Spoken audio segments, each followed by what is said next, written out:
loud grind, the crane shifts overhead, moving a massive metal container through the air.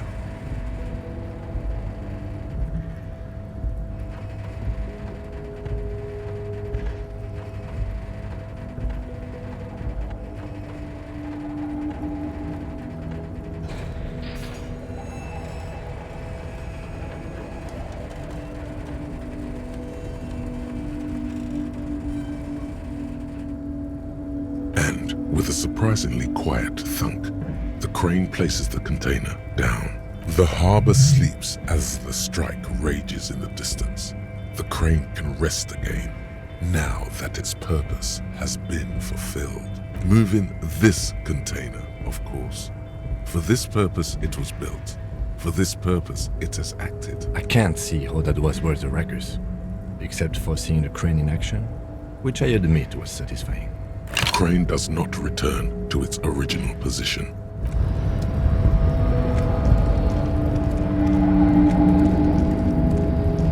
Before you stands a cargo container, just one of many in the yard. Is this like your thing with that wall again? There are a million containers here. Why are you fixating on this one? You just picked one out because you wanted to interact with a cargo container. We are not here to interact with containers. We are here to talk to the Union, right? No reply. You attempt to turn the handle, to no avail. To your left, the lieutenant considers your actions with some puzzlement.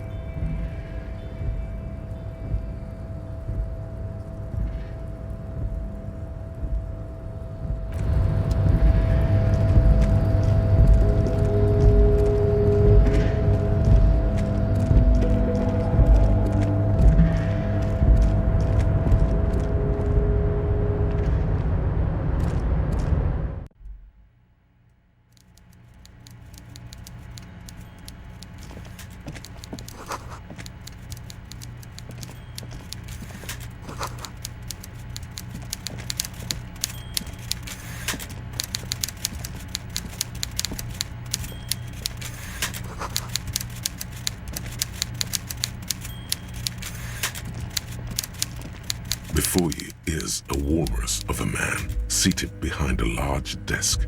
He looks up from his work, not the least bit surprised to see you.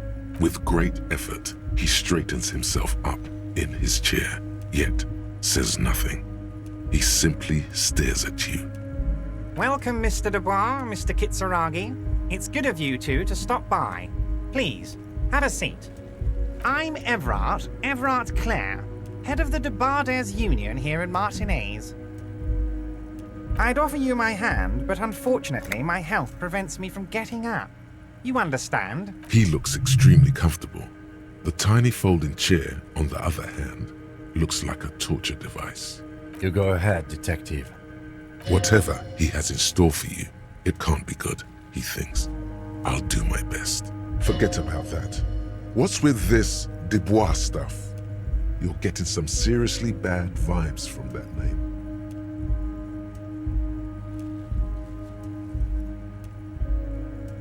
Excellent, Mr. Dubois. I can see that you're a reasonable man, and reasonable men can be of great use to one another.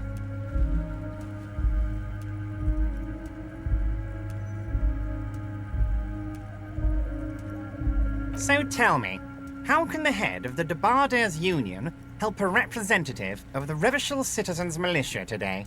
The chair you're sitting on has got to be the most uncomfortable chair in the world. It's violating your backside. Oh, by the way, I heard you got a rather rude reception from a certain Lawrence Gart. Some people have no manners, it pains me to say. This should take care of that nonsense.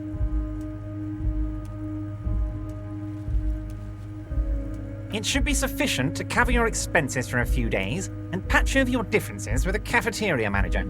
Go ahead, take it. Hey, that's 25 real. That's good money. Think of all the stuff you could.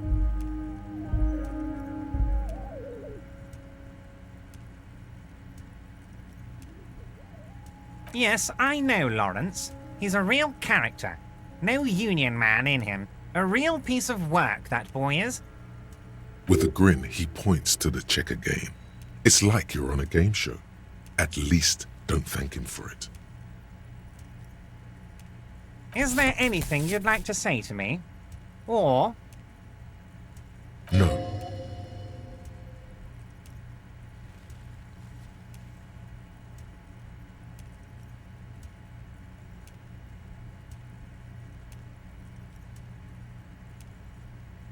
Cool?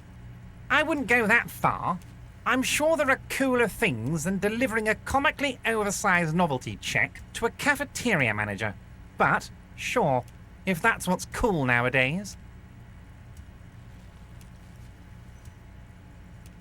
Now, I'd like to set your mind at ease about one other matter. Your lost gun. Let me assure you, Union people are on it as we speak. I've got my best hounds looking for that lost gun. His slug-like lips move, but all you hear is an echo. Lost gun, lost gun. The world is swallowed by a black hole of fear. Only 2 words escape its gravitational pull. Lost and gun.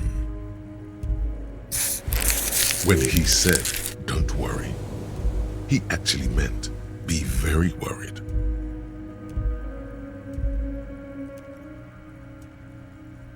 I know everything, Harry. Right now, I know that you're worried. Don't be worried. Everything's going to be all right. It's not like you left it loaded.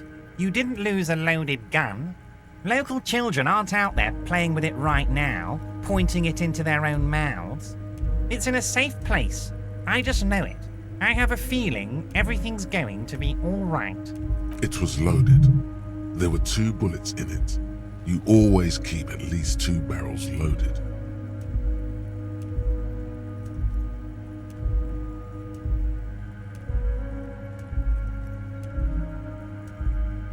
Officer, we will deal with this later. I wouldn't be so sure about that. God, you're sweating. Your knee is jerking. You're about to cry, aren't you? You're about to cry because you lost your gun and those children are gonna shoot themselves with it. You want to cry? God, you're weak. Whatever you do, don't cry. You'll think you're disgusting. Mr. Dubois, you don't look so good. What is this, Mr. Dubois? He keeps repeating. What is he trying to pull here? You need to cool the fuck down. Chill. Mr. Dubois! Mr. Dubois! Harry!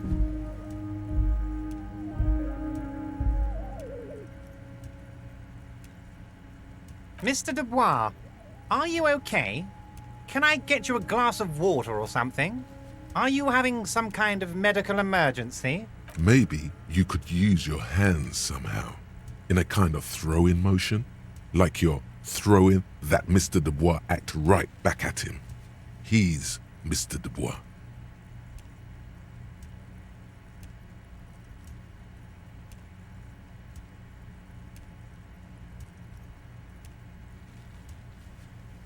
What an odd demonstration of...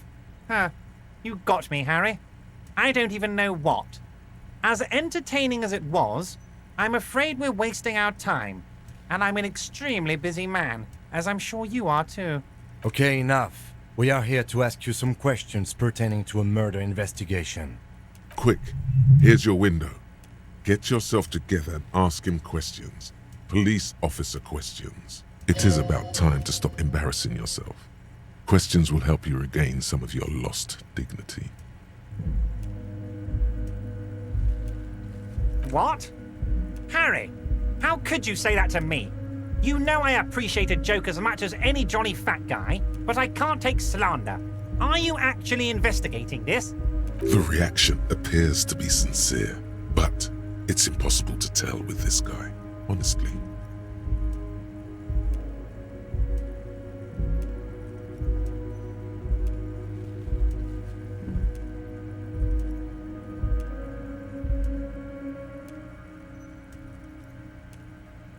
You've hurt me, Harry.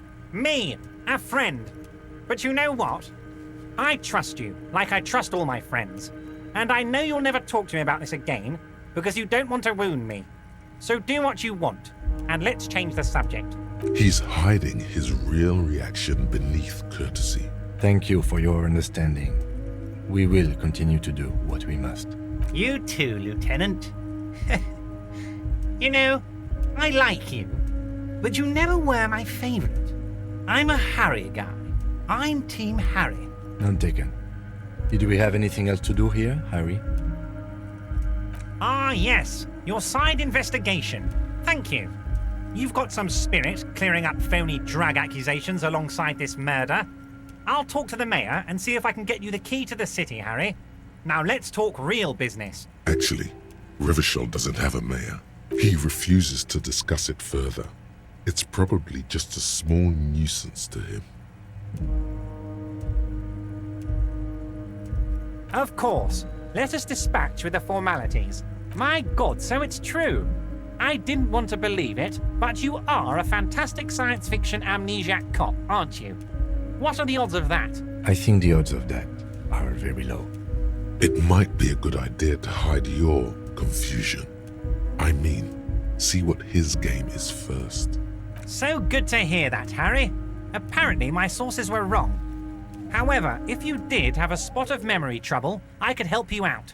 With my big fat folder. Words flow like a river of honey from his lips. I guess word has already reached him. Are you trying to tell me you've gotten hold of some of our documents? Mr. Kitsuragi, would you mind? Me and Harry are talking about his lost identity right now. Don't just jump to the folder. That's not smart. Shows you're on the edge. Do some probing first.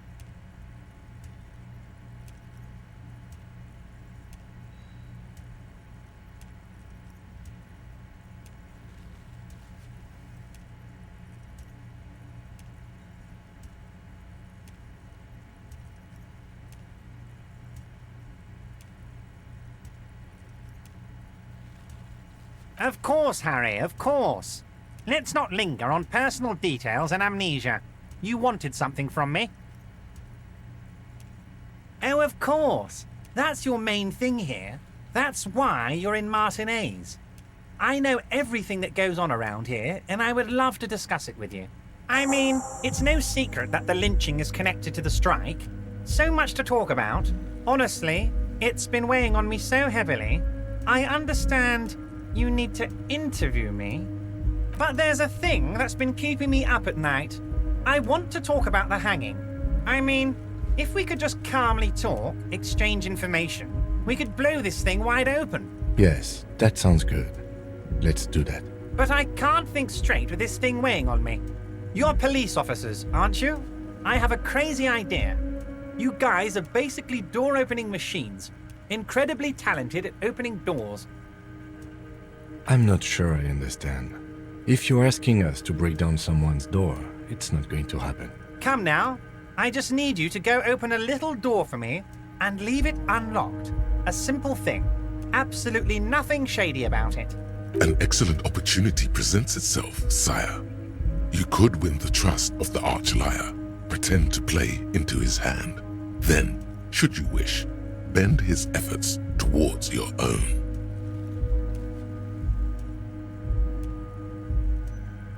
Oh, no one's. It's just a weasel. A weasel lives there. Nothing for you to worry about. Harry, I'm a very busy man, and more importantly, I don't have that extraordinary physique you do. You look like you could run around all day. You want to send someone a message that the police are working for you. I repeat, I'm a very, very busy man, Mr. Kitsuragi, and therefore I must occasionally enlist outside help. So what will it be, Harry? A loud blabbering weasel. When weasels feel no one is watching, they start acting foolishly. Just go there, unlock the door, and leave it open. It's been such a burden on me, Harry. I just want this to be over so I can discuss business with you. Fantastic, my friend. Just let me know when it's done and we can take our friendship to the next level. You can get the key from Manana. He's down by the gates. Manana's like a free agent in the Union. Special operations. Hardened socialist. A real free thinker too. He'll tell you precisely where the door is. One last thing, Harry. Just open the door. You don't need to go in or anything. I just want that weasel to come home and see the unlocked door. Let's hear it, Harry.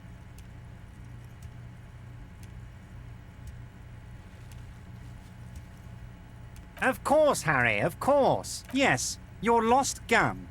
My best men are on it. They're turning every stone, searching every playground, asking kids, grandmas, everyone. Your gun will be found, Harry. Let me assure you of that. The only way to find it seems to be working with him. He might even be holding your gun hostage.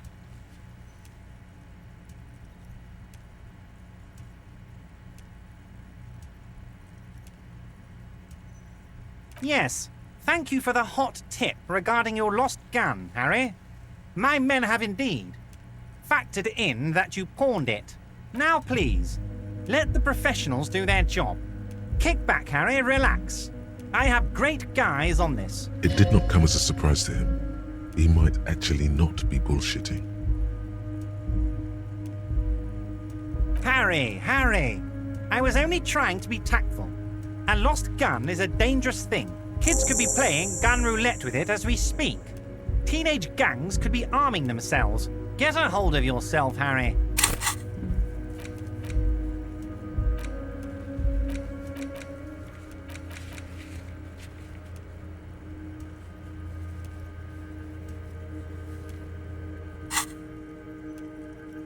I assure you, we are working on locating the missing sidearm as well. The lieutenant is concerned about the lost gun and feels that the fact you haven't prioritized looking for it is unfortunate, if inevitable, and doesn't put the RCM in a good light. Excellent, Mr. Kitsuragi. That's excellent news.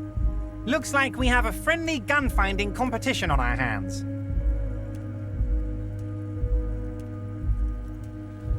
Oh, that's very nice. I haven't gotten around to her yet. I'm very, very busy, you see. I hope you're getting along. One thing I want to make very clear, Harry, is that this is not some kind of union versus corporation situation. Everyone is just pals here. We're all trying to do what's best for Martinez. Don't feel like you can't cooperate with her because you and I are such good friends and I'm helping you find your lost gun. I'm not a jealous guy. Whoa, that's so nice of him. Suspiciously nice.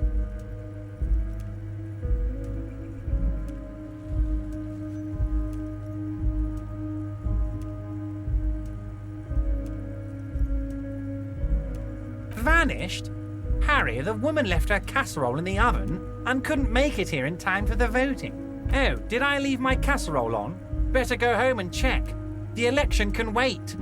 When she got back, the whole thing was over. Wait, there was no mention of a casserole from Joyce.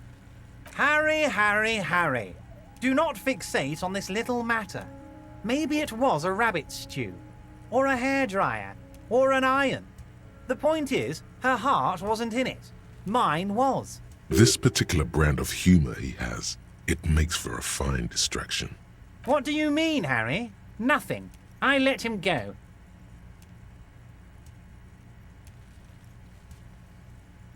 He's an old man, Harry. I wanted him to spend more time with his family. God knows how long he's got left. Harry, I have little people in my organization. I would never call someone a midget. What is this? Honestly, I'm beginning to think you're a midget, Harry. I'm only kidding, Harry. You're not a midget. No one is. We're pals. I'm just a nice guy, Harry. I wouldn't be where I am now if I wasn't nice. Politics is all about emotions, and I want you to have positive emotions when you think of me. Okay then, positive emotions it is. You like positive emotions. Yes. Low balling, of course. This isn't a casino, Harry. Real people, real livelihoods are at stake here. But everything's a casino for those rich types. His expression makes it clear. This is childish and irresponsible behavior. If she actually wants to see me, she will find a way. Any good negotiator would. And I just don't have anything to discuss with a bad negotiator. He doesn't want to see her. It's as simple as that. Of course, Harry. Let me just assure you one more time. It's perfectly okay to share anything we discuss here with this Joyce. I have no interest in what she is doing, but I myself have nothing to hide. Your business is your business, and I respect your privacy. Just remember, none of this is secret. Tell her about all of it. My brother's picture, my singing swordfish clock. Tell her how overweight I am and how I'm helping you find your lost gun. Tell her about everything. It is rather interesting to tell people things about each other, isn't it? It was nice telling him about her right now.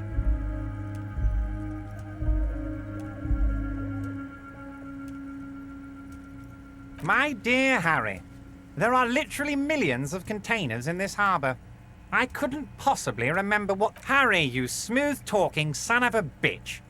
Time is a precious resource, and I don't have enough of it to count containers with you. Smooth talking. Maybe that's the way to go about opening the container. You should at least try convincing it. I don't know what that means, Harry. Shady brew? There are so many moving parts in my operation, I can't keep track of them all. You know what? Don't even tell me. Whatever it is, do it. Surprise me. Just one thing. If you can, make it even shadier. He sincerely has no idea what you were talking about. And he doesn't care either. Let's hear it, Harry. As you look at the folder, Evrart covers it with his hand and pets it. He's hiding it from you because it's not a real RCM folder. It's just another one of those brown folders you saw in the file cabinet. Okay, Harry, you got me. This is from the Census Bureau, not the RCM. Those Census Bureau people are absolutely corrupt. You should do something about them. He got the name from the Census Bureau, and everything else from your actions here in Martinez. Yes, Mr. Kitsuragi from the Census Bureau. Like I said, now I'm actually a very busy man. So is there anything else I can do for you, Harry? That means he doesn't really know anything about you. A pity. The mystery of you will have to remain a mystery for the time being. Yes, that's what I said. Try to keep up, okay? Let's move on. Honestly, I didn't want to bring it up, Harry. I heard you have become Measurehead's race pupil.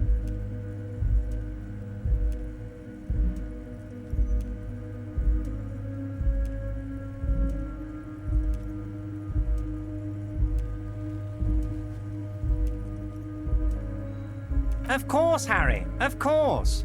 You're not some kind of a fantastic racist now. And rest assured, no one's gonna hear about it. No one's gonna know what you did with race there, Harry. Your race bonanza is safe with me. Word of how racy it got will never leave Martinez. Anyway, I assure you, I am a very well-informed man. Information... Wait. You need this to get in and out through the gate. Here, you're one of us now. A real red and white union man. Yes?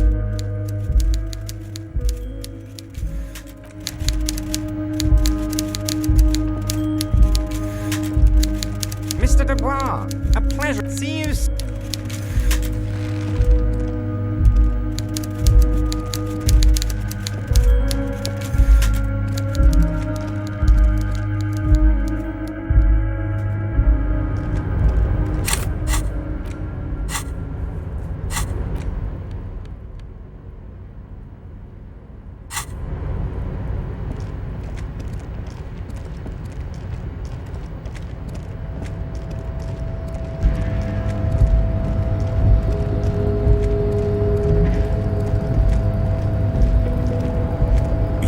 Before the cargo container. Its drawer has not lessened since you were last here. If anything, it seems to have grown slightly. Why are you even trying to open a door with rhetoric? Because what wasn't an option? Now is not the time to get philosophical, detective. You can do that after hours.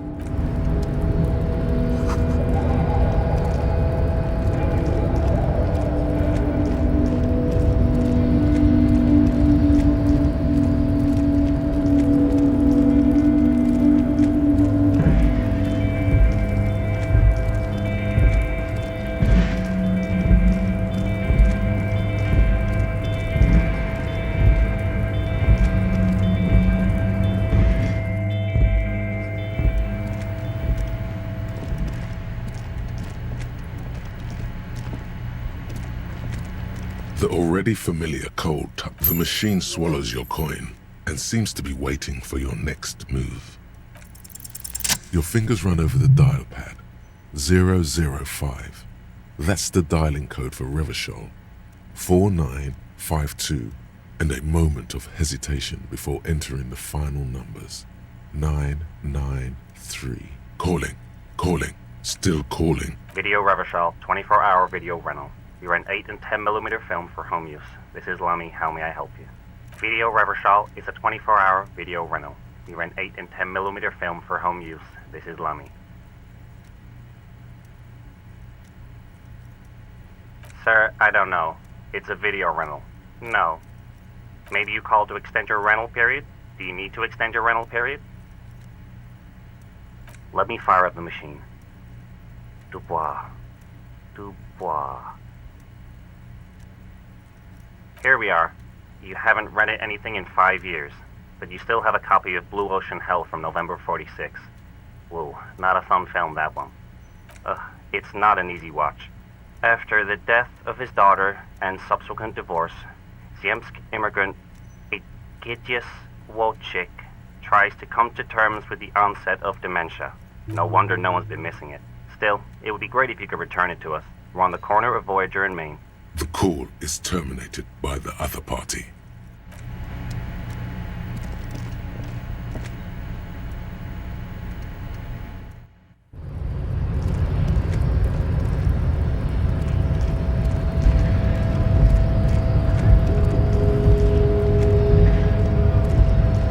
The unpromising raised pupil.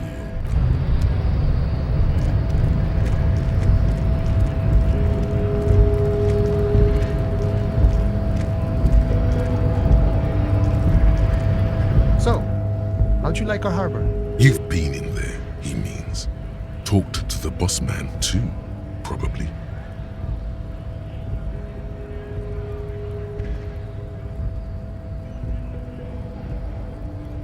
It's but a rest area on the path leading across open plains. Right. You talk to the boss, eye to eye, like men of the plain. If you have any more questions, I'm set to talk. A key, huh? What door is this key supposed to open? Oh, say no more. I got you. I got that key right here. And let me tell you, it's mighty good of you to help us out during the strike. Working class solidarity, as they say.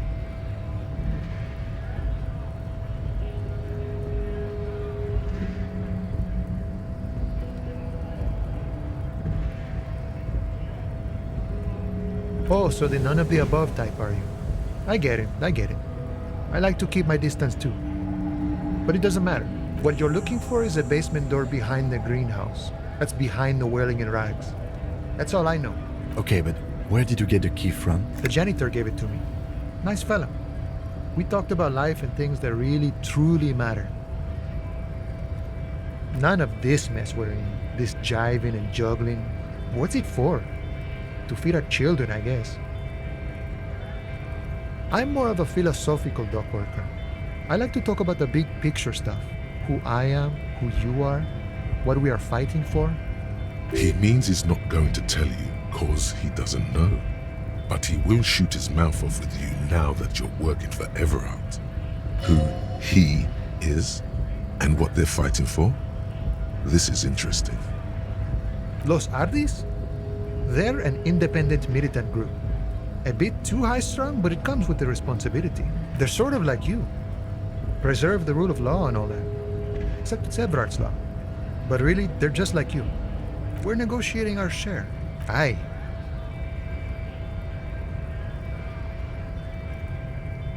All of it. However, right now we want all the harbor workers to be on the company's board, so they could take part in the decision-making process. This seditious talk sounds like communism. Just so we're on the same page, communism is basically wanting to kill the rich people or deporting them to a labor camp in southeast Grad. But don't say that out loud if you're a communist. I think it's best you make up your own mind now that you've met him. In my eyes, he is a capable organizer and a decent businessman. I guess you kind of get to be the village chief. He oversees the harbor, makes deals with the owners or other relevant parties. By that, you mean corruption? By heavens, why would he not be corrupt? We live in a harsh and disordered world, see? And in this world, the old man is corrupt for our benefit, and we know it. Appreciate it even. He is, personally, not too lavish. He is reasonably lavish, sure. That's his prerogative. It's not like you want a saintly demeanor on a corrupt motherfucker. That would be a manipulative illusion. Besides, there are no non-corrupt systems in the world anyway, and moralism is the most corrupt of them all. This man has political theory, and it has not failed him today. No. I don't think I'm a communist. Seeing something of value and saying I want it all to myself is a much older and simpler notion. Even a weak child can think it. The only things holding someone back are I can't and I shouldn't.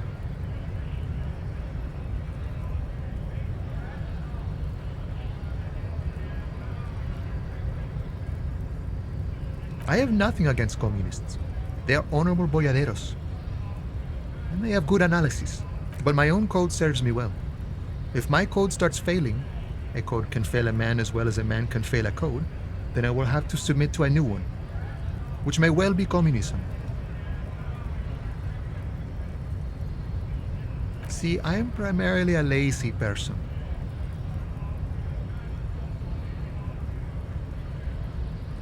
Sure, I've had the necessary free time. Fortunately, there's always time. The look in his brown eyes conjures up an understanding. For him, having command of his time is the most important thing. It all comes together now. The way he speaks about scabs, his general attitude. He's a follower of a 500-year-old Franco-Nigerian Boyadero code, itself an appropriation of Vespertine cool, that of a noble peasant or a traveling herdsman. True to yourself, independent in your actions, loyal to your friends. No. No. The man sits on the railing, his hands reaching far and wide. The mercenary, eh? Who could have killed him? That's indeed the question. Why even do such a thing?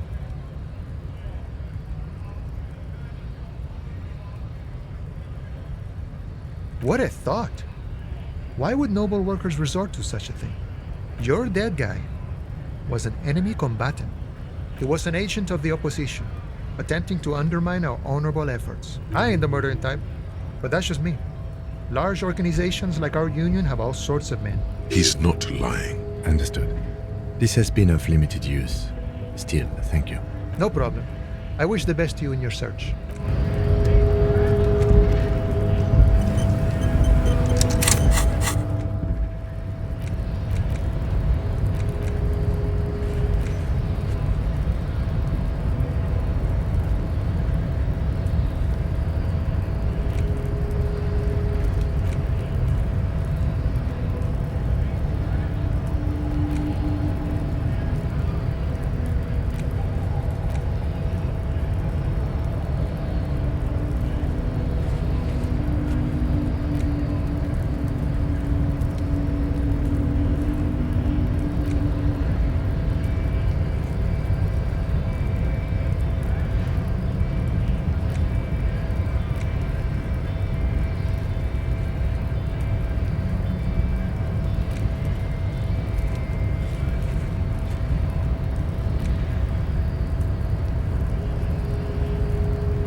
to work! Shame on you! Don't think so. Suddenly, this feels like a really, really bad idea.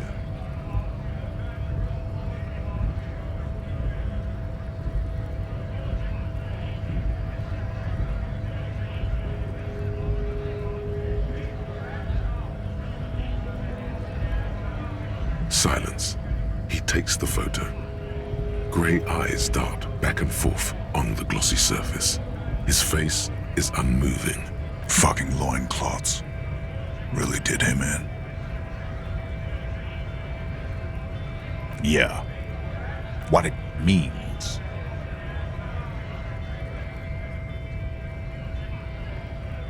In what must have been Seminine. I can tell you what this one means. Only one. You want to hear what happened here? Our colonel is deep in the bush here. Deep in the fucking bush in Benital, 41. Monsoon season. He's on a reconnaissance mission. Benito is one of the inhabited islands of the Seminese archipelago near the Pale. Covered in jungle, it was anchor point for the Seminese nationalists in the proxy war held on the islanders' territory. He spent a month behind enemy lines, scouting kipped villages. Nothing but fucking bugs and snakes for fun. Men are getting restless. There's talk of switching employers. With some strange emotion, this is about to get really graphic. Last moment to back off. Our boy, he's only a captain then, but he knows how these men think. If they don't see action soon.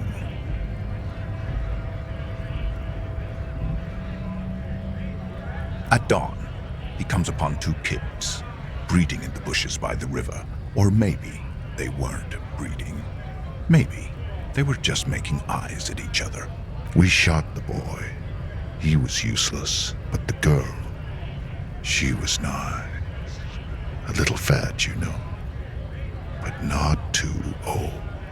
She was quite the entertainment for the week she lasted, expired in the hands of Sarge Mason, the kind of guy who'd make Chief there shit his pants and cry like a bitch. God, Mason couldn't let go. Cut the tits off her cold body and fucking ate them. Drowned in a creek a week later. Spirits my ass. Something stirs in your stomach. There's a word on the tip of your tongue. Colorless, odorless. It's... Fucking mask is getting sweaty. I want to take my mask off. But... No, I was somewhere else. That's just a guess as to what this one little star on his belly might mean. I'm just a bouncer. You bet it was. It's just nature. This guy, he used to say evil is when nature and spirit meet in the wrong place. Go ahead. All right now. Freak on! On the photo in your hands, the dead man's skin is studded with stars. Tens, hundreds of them, littering his dead skin. When a bunch of beats me. Free flow of commerce!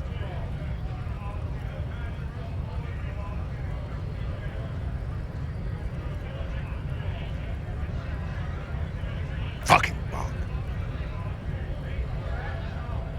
I'm going to interpret that as a yes. There's a tribunal. How about you fuck off now, huh? Okay, of course. There could be weapons aiming at us right now.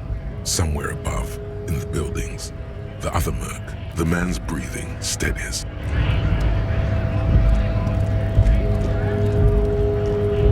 Yes?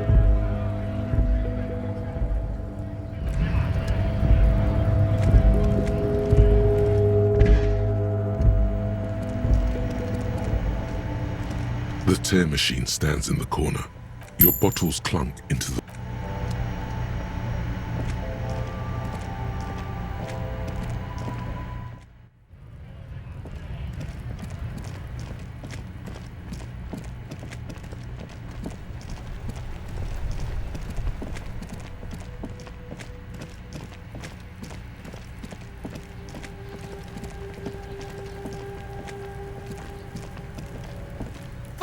Kuno care? So?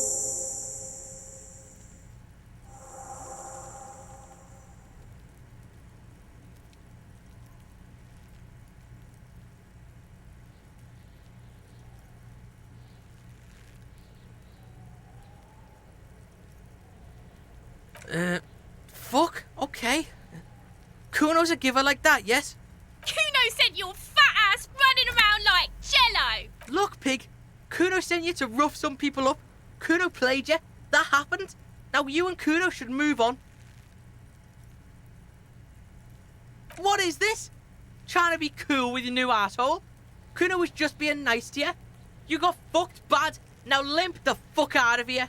After this shit, you better have something real interesting to say if you want. Yeah, real interesting.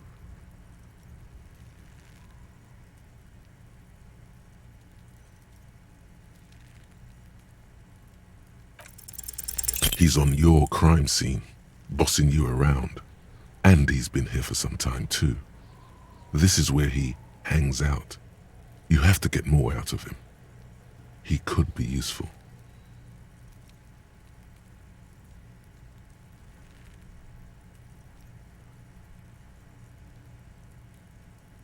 No! You told him about it and now he knows your name! This city is not fucking lame. You are lame. Kuno's tired of defending Rage City from... Just fuck off, alright? And fuck you too, putting Kuno on the spot like that. Kuno doesn't need to fucking explain his shit. Kuno's king. Explain himself? As if explaining some kind of work? Some kind of avant-garde work way ahead of its time? You must get to the bottom of this one of these days. Kuno doesn't... Why does art inspire you so much? Excellent question. Art is a diverse range of visual, literary, auditory, and performative creativity. It's an expression of imagination and technical skill. In short, art is the highest form of human communication, representation, narrative, emotion, and agency intertwined. Have you looked in the mirror lately? You have the exact features of a savage art critic, with that beard and those clothes, disheveled and prophetic. Perhaps you should try to critique architecture too. Yes, you seek substance. No vapid representations and reproductions of social mores as made manifest in stuffy biennials. We're talking real, living art here. Become the art cop. Half art critic, half cop. Quit being so indecisive. What are you going for here? Some kind of indecisive and camp aesthetic now? Strike a bold shape here. Exactly. It's not only your duty to only catch the criminals off the street. You must also apprehend criminals of the printing press and the gallery, the trite and derivative artists and writers of the world. Go ahead and provide savage criticisms, art cop. The world is yours to rip to pieces and reassemble.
It's you again. What is it?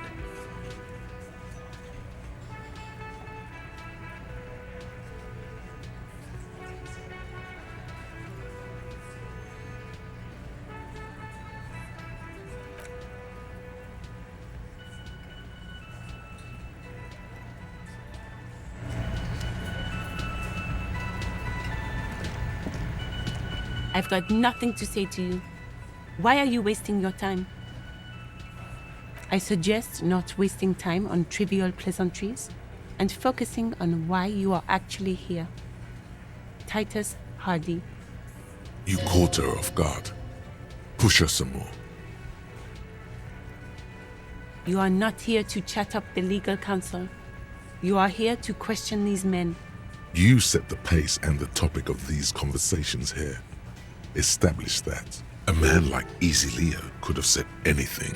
Do not be restrained, sire.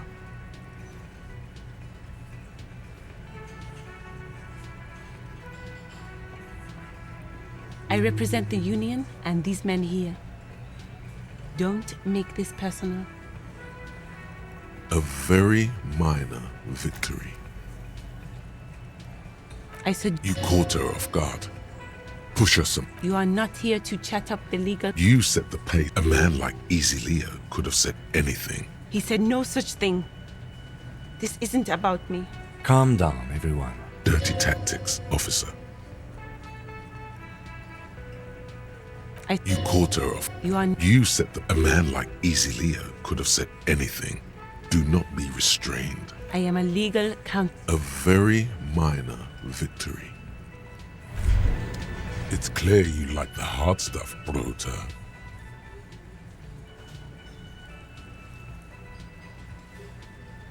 Evening falls. The time has come to take the vow. The vows are blood and flesh. Lower intestine. The term is metabolic and circulatory system. Fascism, Brota. Many things, but it's mostly about trusting your gut. Who does your gut tell you is the source of Revachel's problems?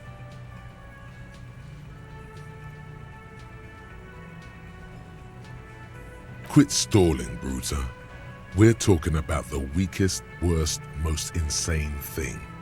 The weak link.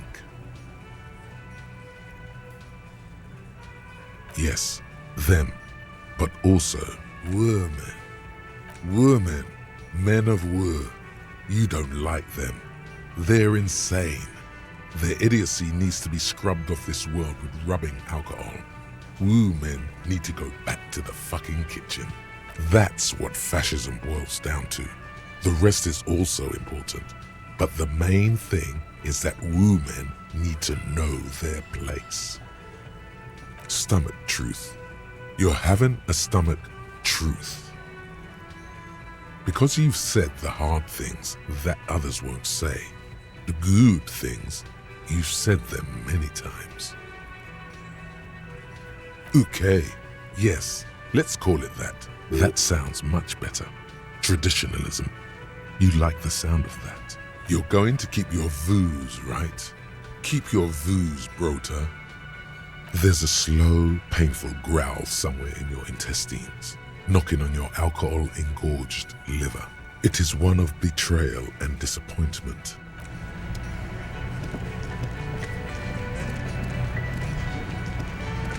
The man ponders his cooking utensils and gives you a little nod, acknowledging your presence.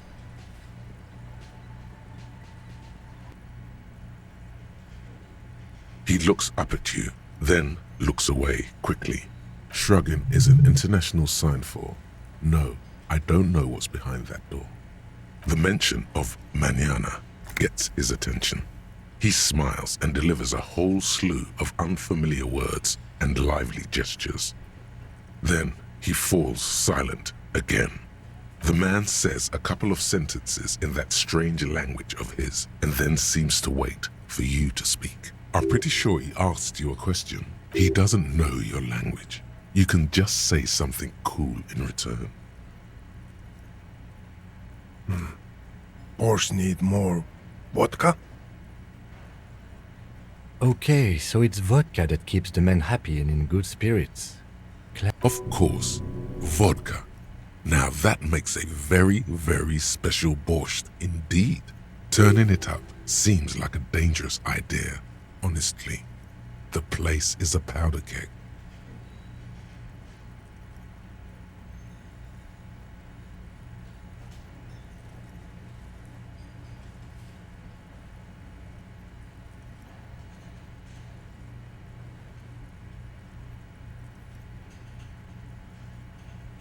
The cook gives you a long, disappointed look, then turns the stove off and seems to wait for you to speak.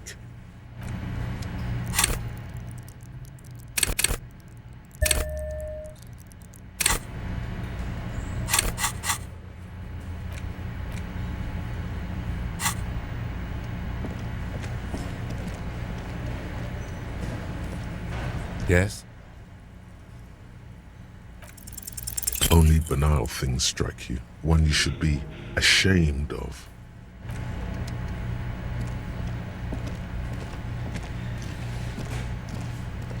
Can I help you?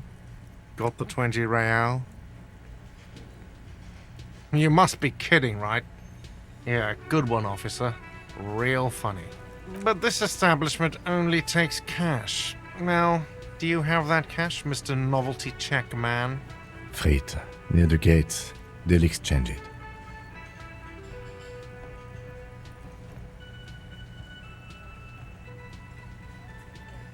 Good. You got the room for the night, but remember, you'll need another 20 real tomorrow.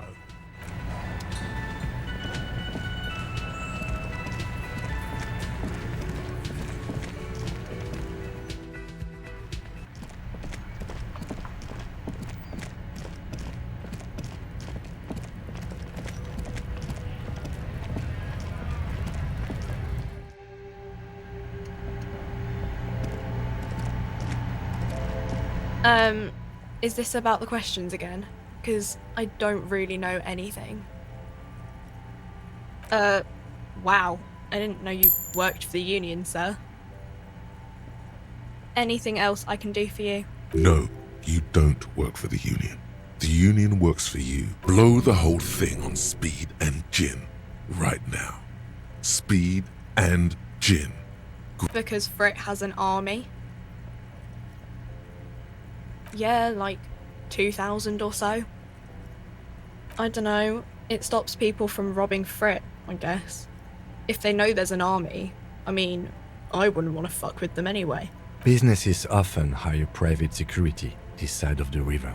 It's an unfortunate state of affairs, but not unheard of. You think the police, like, bother catching shoplifters? Frit polices themselves, so yeah.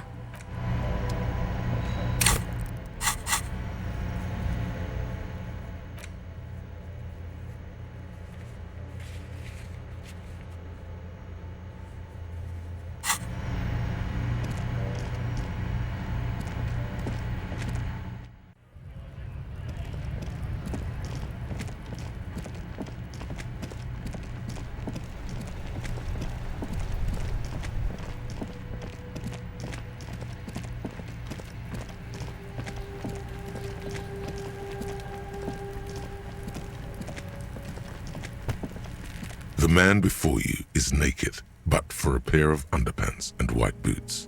His skin is marbled with decay. I'm gone.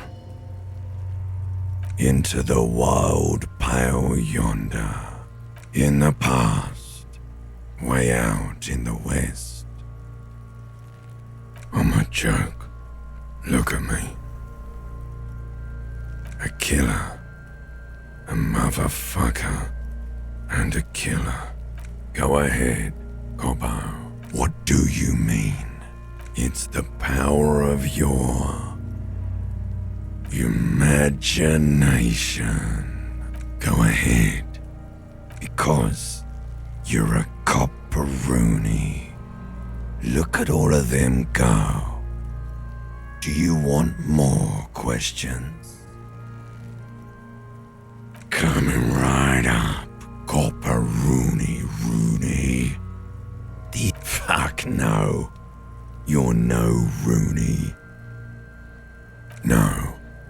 not a Harry either. You're a motherfucker. That's who you are. Rooney the motherfucker. Because you have loved me in Provocopo. It was love all along. Sure, Lobo. I can ask you a question. Why are you doing this? Looking at my face, motionless. Looking into my eyes, standing here. Why are you investigating my murder?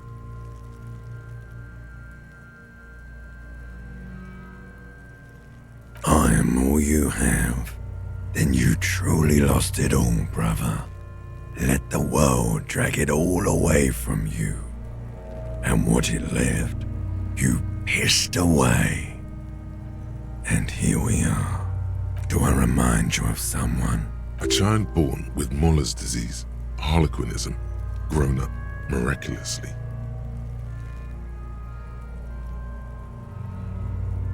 You sure wriggled out of that one, Coppellini. Come back later, Coppo. Amuse yourself with my frank manners and my memento mori features. If possible, also, see me in your dreams.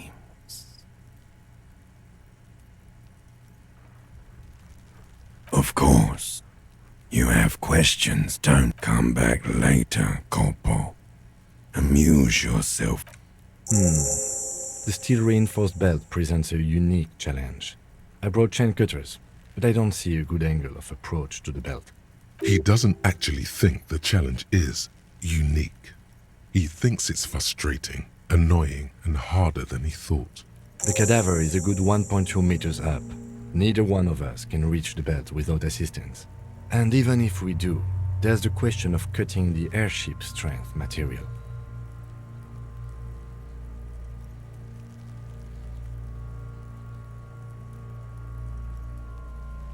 Someone else? You mean like the police?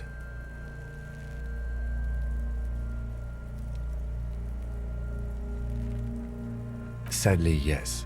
The whole RCM is out there right now, doing the exact same thing we are. I know it's hard, but I assure you, the others won't come to help us. And we have a growing sanitary concern here. We need to get him down, fast. Climb up there and saw the branch? There has to be a less risky way, with less falling down of trees. I was really hoping we wouldn't. The Union appeared to be suspect in this case. It seems like a dangerous route to go down. I would really prefer if there was another way. These people might have an agenda.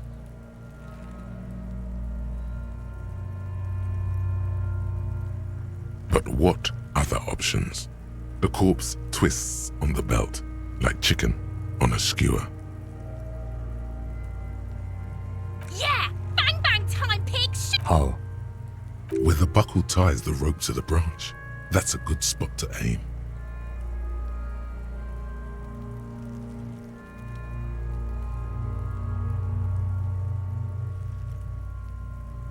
Where?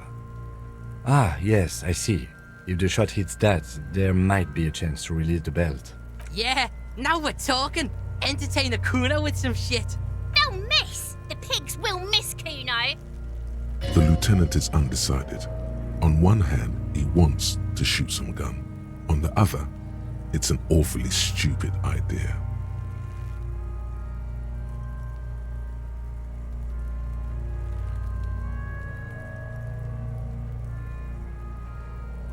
I'll blow his head off. Take it! Take the shot! Yeah, take the shot. Kuno wants some of that shit. Silence. With his elbow sharp, the lieutenant unzips his jacket and produces a lightweight firearm. He drops a paper cartridge in the barrel, separates the scouring stick, and gives the cartridge 5 tucks. That's a Kiel A9090 Armistice, mass-produced muzzle loader, ascetic, frugal, one of the most common firearms in the world. He then steps back and assumes the fellow's test position, taking aim. The corner of his eye twitches. His finger is on the trigger.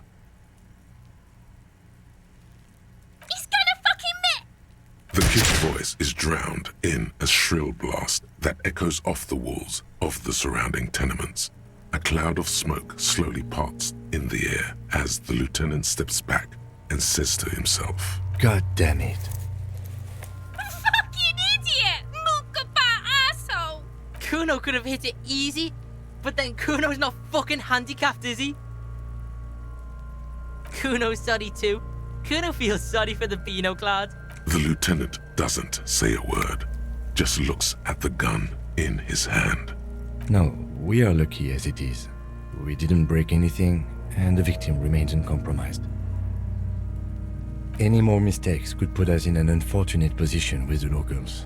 We have eyes on us. I have to say, it's beginning to look unlikely we can get him down without assistance. It's bad as it is. Go ahead. I'm not stopping you. Just don't lose it. They only have one gun! This is the sorriest pair of pigs Kuno's ever seen. Yeah, take it, you fucking banani poika! Take it and shoot yourself in the mouth! The cold piece of bakelite and gunmetal is surprisingly light. Your fingers fit right through the guard, instinctively resting on the trigger. The fuck are you waiting for, Kuno? Tell him to shoot himself in the mouth! The buckle comes into focus in your sights. You stand with your feet planted firmly in the ground and your left hand supporting your gun arm. Why don't you just shoot yourself in your mouth? At least you won't miss. Or what? You gonna fuck me? You wanna fuck me, pig? Is that what this is about? Your field of view narrows. The branch slowly moves, becoming entirely two-dimensional. The metal buckle glimmers, catching the evening light as the corpse slowly rotates. The slow movement of the branch in the wind and your shoulders directing the gun sync up, dancing hypnotically. Look, he's crying. You gonna cry now, fucking faggoty?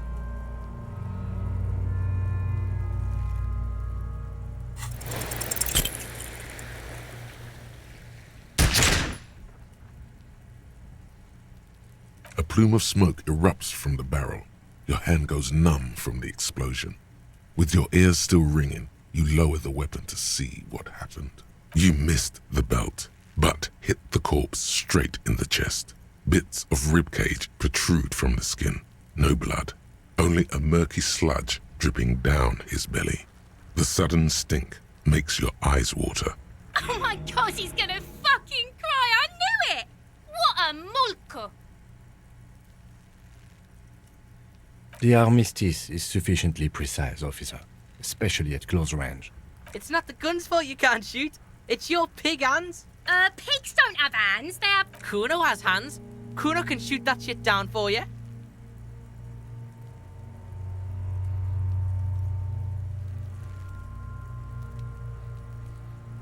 That's preposterous! What are you, a fucking earl? We still need to get him down, somehow. The bad way. The way I didn't want us to. By asking the harbor for help. They have the tools and the men. If they put him up there, they can take him down too. Hooray for us. To ask the suspect for help with the victim's body? To be indebted to Evrart Clare? Very much, yes. Which is why I would have preferred us to accomplish this feat ourselves. Clearly we can't. Suck my dick, bitches! The man before you is naked, but for a pair of underpants and... Fuck does Kuno care? Kuno doesn't...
inconspicuous pile.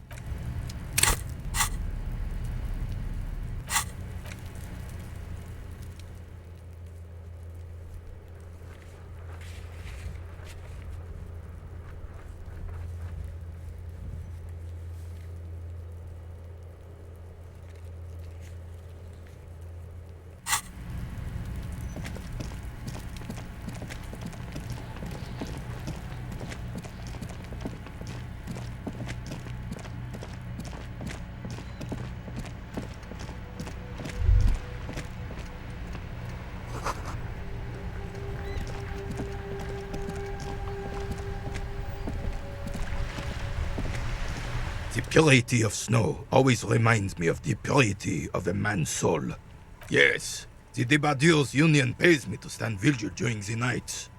Not out of any political allegiance, mind you. I'm an old man. Don't sleep more than a few hours every night anyway, and money is tight. Yes, it does. Unfortunately, I wasn't working that night. Been on a 2-week leave since last Monday. It's a private matter. You see, officer, René is the kind of man would rather die than admit he needs medical assistance or, God forbid, sick it. A real man's man is just gonna ride it out. I'm fine, goddammit. Mind your own business. It's nothing.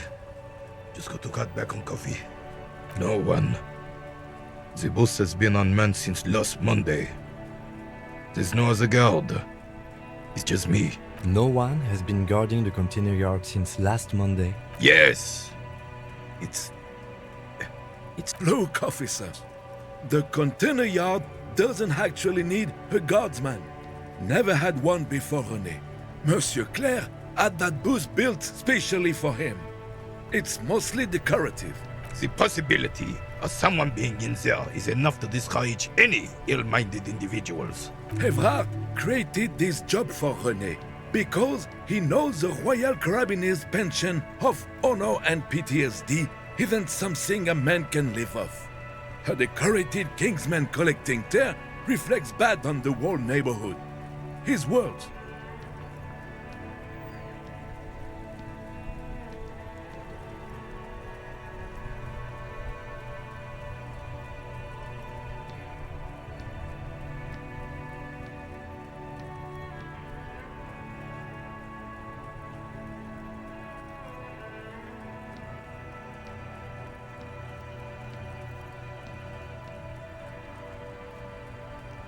Look, officer, can we conclude the topic of my guard booth now?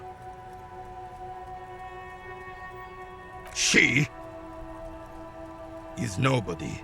This is none of your concern, and I refuse to discuss my private affairs with the RCM. The lady is Jeanne-Marie Beaulieu, and she sure as hell wasn't a nobody.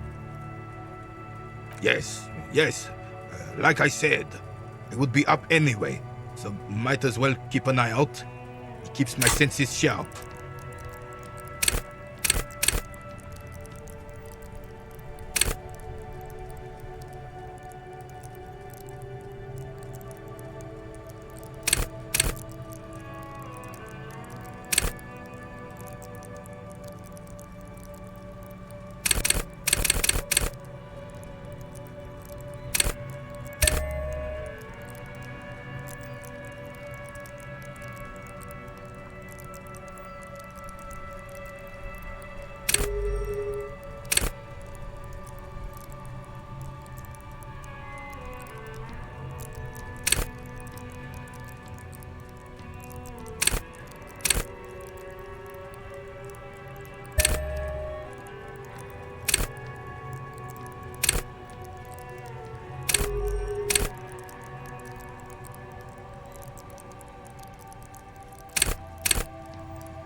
This must be it.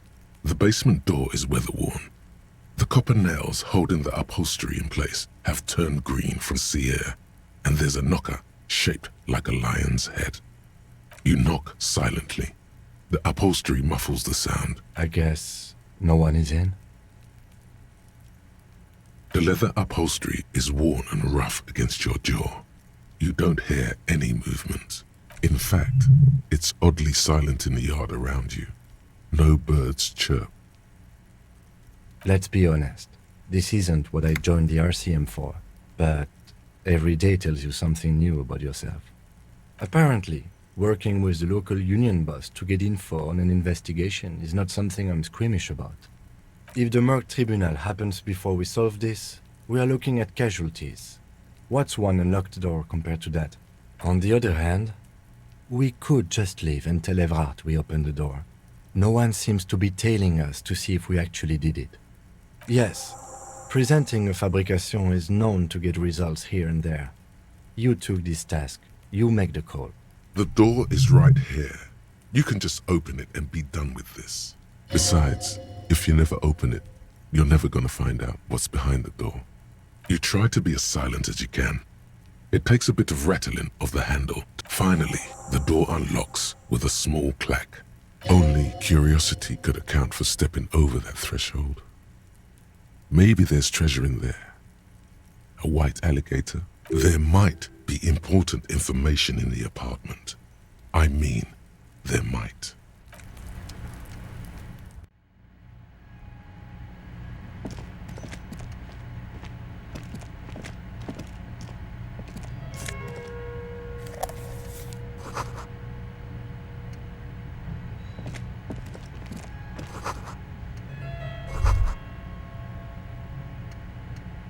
This is the flag of Revachol, the suzerainty.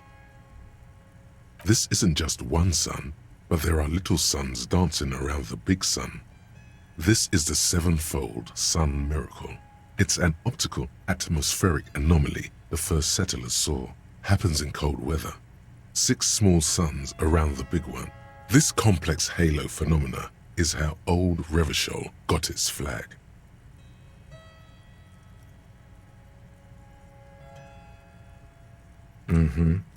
The tenant is an old-fashioned guy. By old-fashioned, he means very right-wing.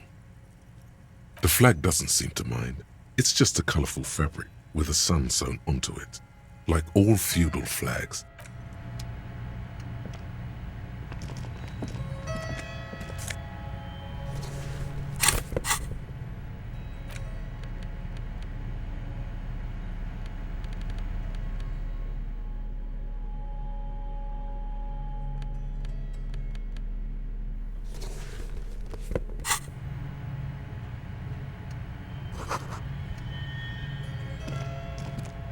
a row of mugs sits on the shelf. Each one depicts a human figure. A dark-skinned woman grinning amidst mysterious symbols. A broad-shouldered man shoveling potatoes, and others. A little ring. Though cheerful, the images on the ceramic make you vaguely uncomfortable. There's something disdainful in the way the curves and lines of the bodies were drawn.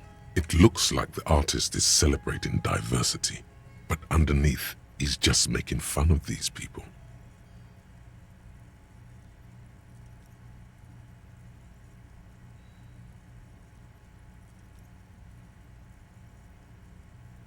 You ain't gonna change someone's mind by calling them a bastard.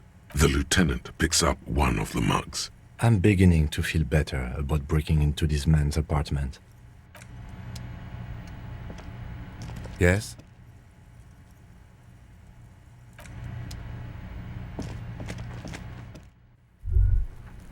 Master Investigator, you just can't keep yourself away from locked and hidden places, can you?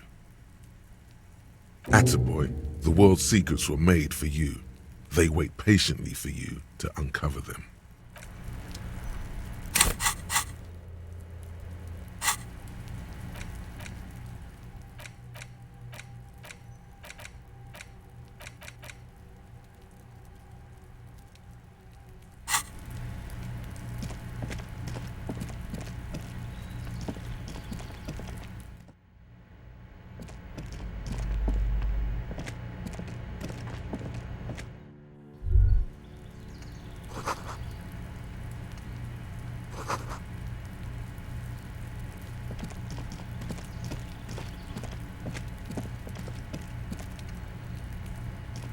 Gendarmerie.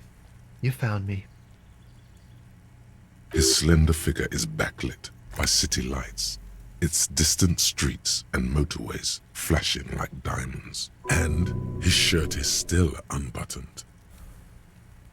Beautiful. So tell me, are you here to make things right again? Beautiful. I have some good news for you. My Sunday friend is visiting me tonight. I told him about you and he'd like to say hello. Step in. He's already waiting.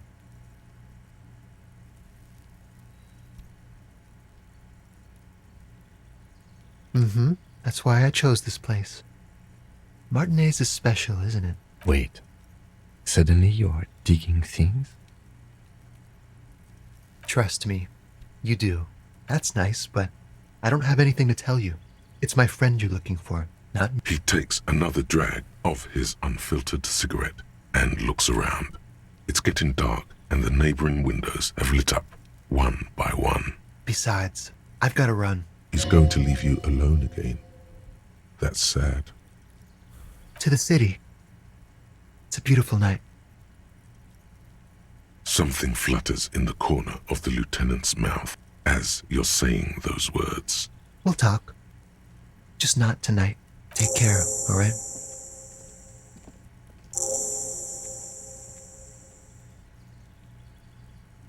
And he's gone again. Looks like it's becoming a theme for him.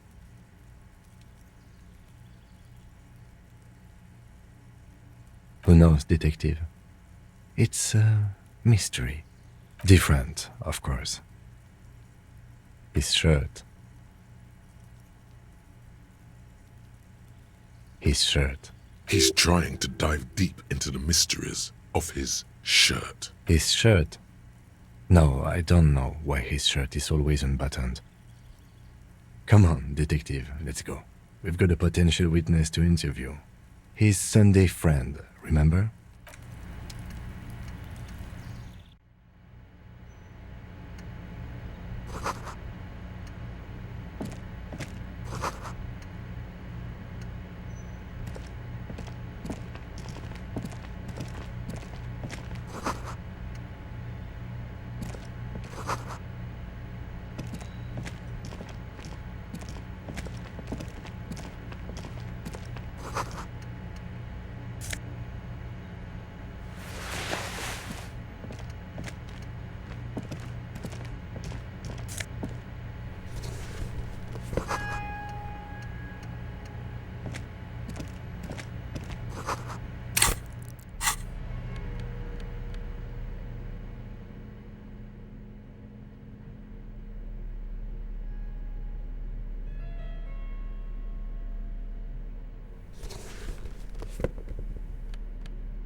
Officers of the Revachol Citizens Militia.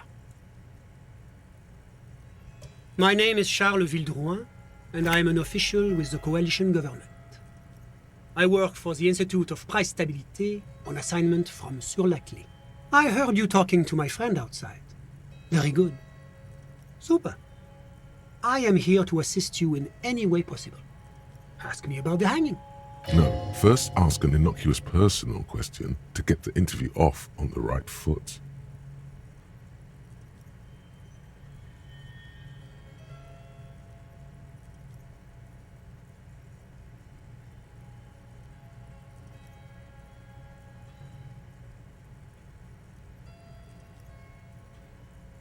Oh, we got it from an atelier in the East Delta Commerce Center. Personally, I think it's a little culturally insensitive, but the material is great. Sadly, the shop is now out of business. That's really all I can tell you about it. lieutenant takes out his notebook and nods to you to proceed.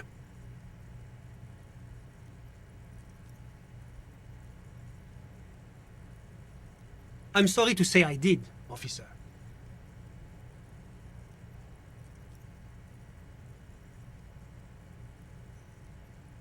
Officer, it's very difficult to describe what I saw that night. It was so surreal to me, like in a play. He holds out his hands and blossoms his fingers, like a drama teacher setting the scene. What do you mean, like in a play? It was just so strange. I could barely comprehend what was happening. I was on the balcony when it happened, getting some fresh air. I remember that first they came in, carrying what looked like a body. And then I saw all the surrounding windows go dead, one by one. That's when I understood. I should not be seeing this. Sounds like the victim was unconscious, or at least incapacitated. Interesting. I couldn't see their faces well, and there were quite a few of them. But they were very loud and very Martinez. Let's just say that the laboring classes can get rather expressive with their profanities. I couldn't tell you exactly. Less than 10. Maybe 8? The lieutenant sends you a sharp look at the mention of that number. That's a giant you're describing. No, they were all quite human, as far as I could tell. I went back inside. Were you able to see anything from inside? Officer, the yard was pitch black. There was nothing to see, but I could still hear their voices. They were threatening to kill that poor man.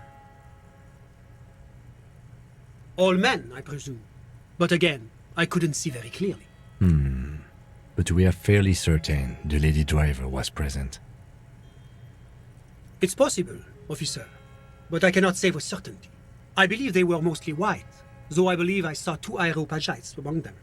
And I am quite certain that one spoke with a Mesk accent. Well, that's the strangest part, officer. Nothing happened. It was oddly quiet for a public lynching. Eventually, their shouts died down, and that was all. There were no gunshots, no celebratory shouts, no anything. You're right, of course. That is what one is supposed to do in such circumstances. I was simply in shock. I'm afraid I don't have anything else to add. About what time was all this happening, approximately? All I can say is that it was late. No, I didn't see the corpse until the following day.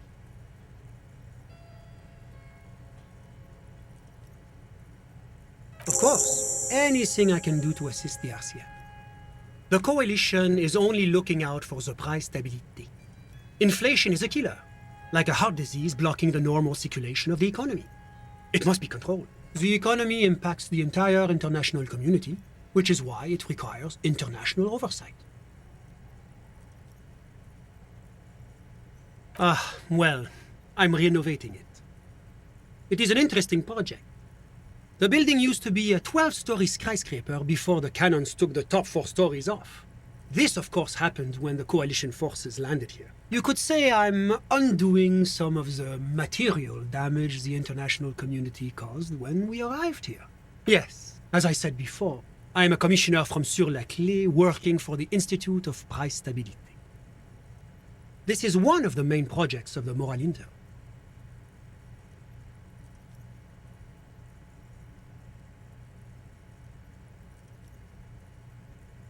Wait, there isn't actually an Institute of Price Stability, is there? Or maybe there is. God, it's impossible to understand whether someone from the Moral Intern is joking or not. La Communauté Internationale is what Revacholians colloquially call the Coalition. In other words, the nations that stopped the disaster of the revolution. It is the most important thing.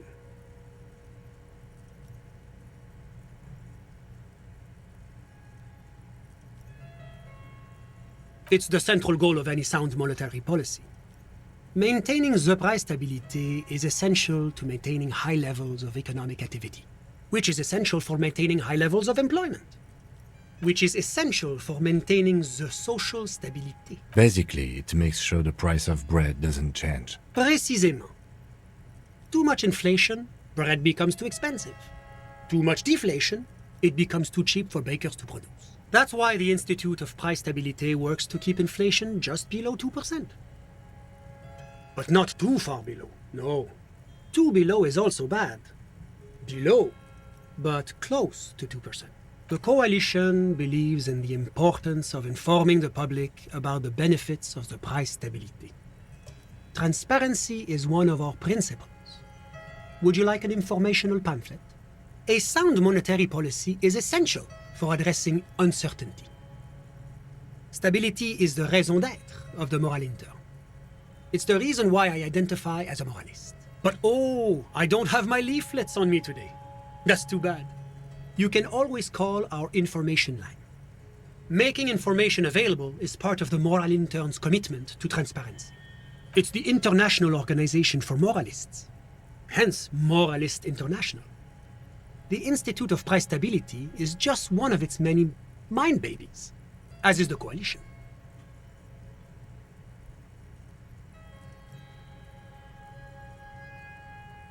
There are more nefarious powers to work for than the moral intern. But of course. Well, do you value freedom? Do you believe in a normal, stable world governed by democratic values? The Occident is part of the normal world. Oranje, sur la clé. Martinez? No. Martinez is something else. Rivachol is generally difficult. It's led by an interim government, which means it hasn't yet achieved full democracy. But they are working towards it. You're all doing very well here, relatively speaking.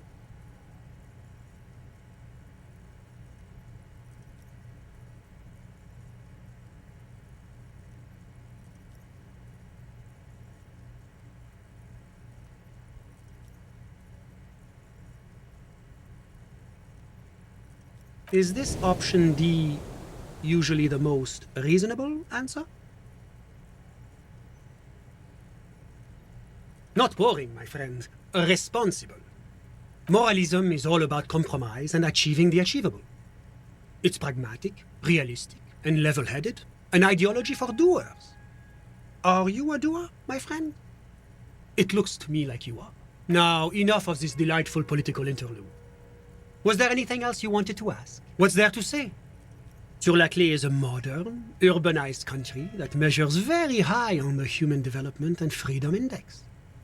Mostly, though, it's known as the executive heart of EPIS. Moreover, it is a great sponsor of less emerged countries. Revachol is only one of its many darlings whose progress it supports and cherishes. Darlings? That can't be an official designation. Because a great percentage of Revachol's culture hails from Sur-la-Clé. Its language, its people, its cuisine even. Or at least in the downtown La Delta area. Oranje is an exemplary nation who, as a core member of EPIS, contributes 28% of our annual budget. Next to Sur-la-Clé, Oranje is probably the most prominent member of the international community. Oranje's economy is one of the most advanced in the world. It has successfully transitioned from heavy industry to advanced services and generally acts as an engine for sustainable change in the international community. But that didn't tell you anything about Oranje. About what? Oh, it's very urban and very well organized. Their streets are clean, their horse cars run on time, the people are polite and efficient. Like I said, they are an example for less emerged nations to follow. Whatever you wish, officer. Ah, my friend. My friend is a good young man. His family immigrated here from Kedra, and life has not been easy for him. But he understands the importance of education. He has taken his future into his own hands, and that's all that matters. Kedra is a candidate member of APIS. But, between you and me, their potential membership is a more that it's never going to happen. They enter negotiations in 21, and it's been pending ever since. EPIS is a very special program developed by the Moral Intern to support certain Occidental nations. It began as a unified system of weights and measures, which proved to be a wild success. Nothing but kilograms and centimeters as far as the eye can see. God, yes, sweet standardization, the backbone of rationality and commerce. It was such a wild success that we expanded it into an economic union for the processing of steel. Another success. And between you and me, the moral intern feels emboldened by this success. Emboldened to take EPIS to the next level. Why, it stands for progress and stability, like the moral intern as a whole. It's been such a wild, extraordinary success thus far. We are very excited to take it to the next level. A supranational political alliance. The United States of Occident. You mean Revachol? No, it's going to have transparent democracy. It's one day going to be a candidate member of EPIS, sure. Except that candidate members never become full members, do they? No, candidate members do become members. Why do we even have the whole system in place if they don't? But we were talking about my friend here, not politics. How did any of us become friends? Bad things happening on the Insulindian Isola? Oil platforms ablaze in the night? Civil wars lasting for years? Finally, the international community is forced to step in. One of the wonders of democracy is that everyone is allowed to have his own opinion. And not just allowed, encouraged even. Debating. You should consider joining a debating society for adults. I hear they're oodles of fun. I used to have a flyer for one, but now that I start thinking of it, it was for an improv class anyway. It's this funny theater thing, you know? A chill runs down your spine as you envision a half-dozen people in professional attire standing around a chair, awkwardly pretending to be waiting for a motorbus. It's neither funny nor creative. Sorry, who? But I told you, officer. He's a bright young man here to pursue his education. Education is the foundation of our future, especially the arts. Officer, you have to understand. I can't give you his personal information. I'm sure you have your own methods and databases, right? He's deeply enmeshed in the study of the fine arts, yes. As though you weren't envious enough of the boy as is. He's a truly free spirit. He likes all the arts. Perhaps graphic design, printmaking, who knows? The world is open wide for a talented youth like him. I'm just enjoying the view. A dead body we still need to get down, by the way. Listen. The Insulindian Bay. This place used to be a luxury accommodation before the revolution. Apartments, of course, were much bigger then. But the million real view stays. You can't take that away. My friend comes and goes. I'm sure you'll see him around. He's a busy bee. A busy bee? What an odd choice of words. I'm all ears, officer. A moment. Do you have everything you need from me? I'm afraid we won't have the chance to speak again once you leave. It's against diplomatic best practices for an official in my position to be discussing murders with local militiamen. And I'm pressed for time. That's not the real reason he's so apprehensive. Men in his position shouldn't be seen loitering around in underprivileged young men's apartments in the middle of the night. Sure, go ahead. It's a beautiful space. Let me know if you have any further questions.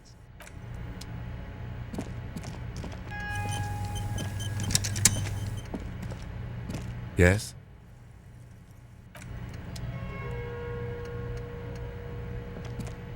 Was there anything else? Of course.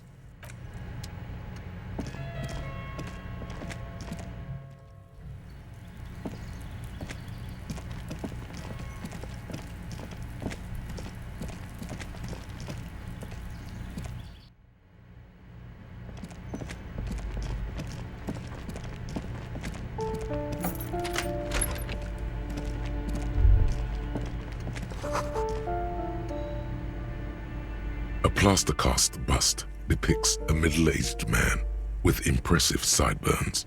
The name on the plinth reads, Kraz Marzov. He was definitely controversial.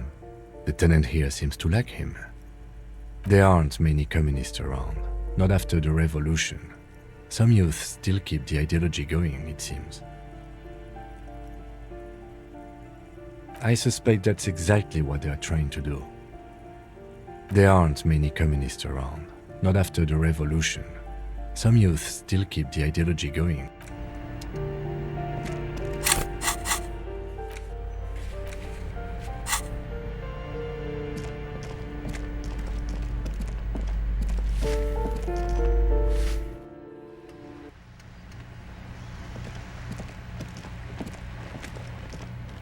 Hello again, officers.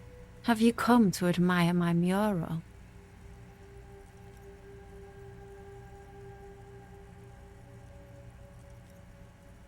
What do I care about some fucking tin eggshells? Ugh, alright, sad piggy. I'll give you this one. I saw a little girl in the fishing village running around with military-grade handwear. Looked cute as hell. If you haven't been there, the village is a shithole down the coast from the main plaza. Have a good time! No. That's all the snitching Cindy the Skull does for today.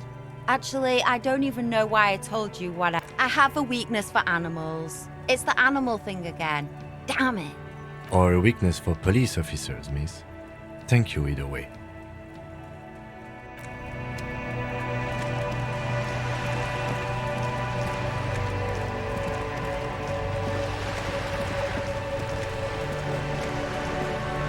You're back. Good.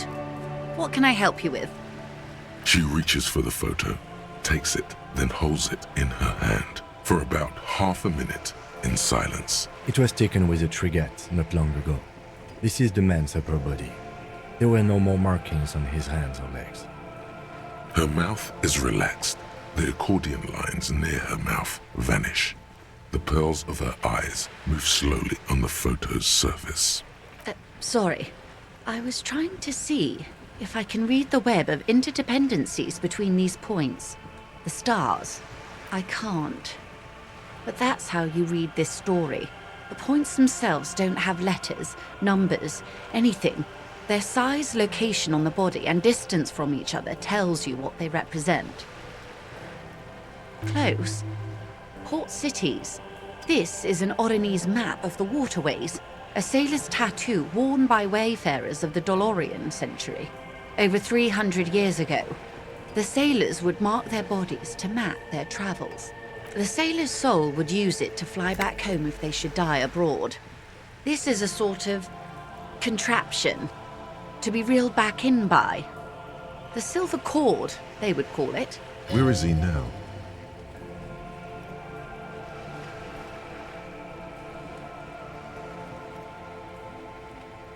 That is precisely what the sailors feared when they drew these maps.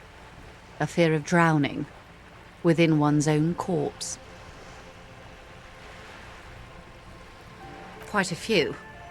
Vredefort, the Oronese capital, traditionally stands on the right shoulder. He started somewhere near here, I think. What next? Then he made his way to the Pretto Grande, through what I think must be the Stutz Canal, an artificial channel through the Occident. From the Pretto, he sailed to the Insulindic Ocean, first the Semnes Islands, then this. Revachol. Those are the two constants. Vredefort on the shoulder, and Revachol in the heart. They started the tradition of these maps right after the discovery of Insulinde, at the dawn of the Inter-Islary Age. The old world passing by, and the new world already here. You said you can't read it. I can't. This man was no sailor, and these are no ports. I can understand geographic fragments, but not their meaning. Vredefort? Vredefort has a military academy. The Semnes Islands saw a recent conflict. In Revachol, he was executed. That makes sense to me. We have no more use for a map of the waterways, just like we don't need sailors the way we used to. This is what the custom would morph into on the Occident. Mercenary tattoos. For all the boys looking for adventure, a blood spatter on the seas. Is there anything else I can help you with? You have? And how did you like Mr. Clare?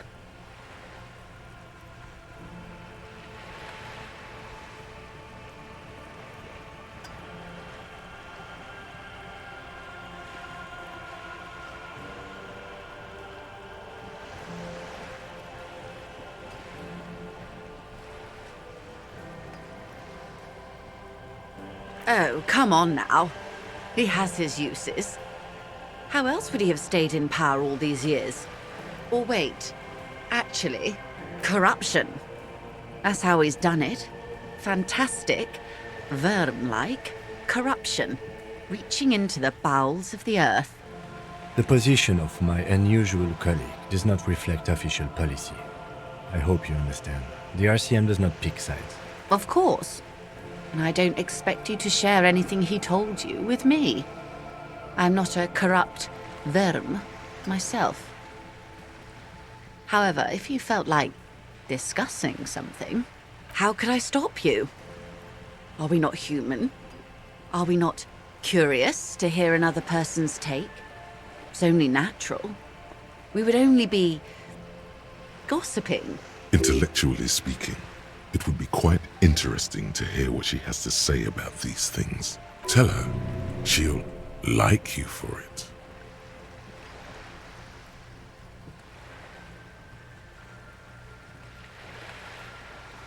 Oh. That's so helpful of him. The lieutenant looks at you, and you can swear his jaw muscle is trembling. Unconventional police officers sometimes lose their guns. They then go around and tell people about this, to gauge their reactions. It's all part of detecting. Incredible. Simply incredible. And how is it going? Has this detecting produced a gun? Well, maybe he's not as helpful as you thought then. Is there anything else? Of course, Detective. Should something come up later, until then, is there anything I can help you with? She's not even asking you anything. Did you now? What sort of borscht is he making? The strike brew. That's a classic. And by turn up the heat, I presume you mean put more alcohol in it? Beyond curious. I will choose to interpret that as you turning the alcohol in the strike brew down. For the sake of our professional relationship.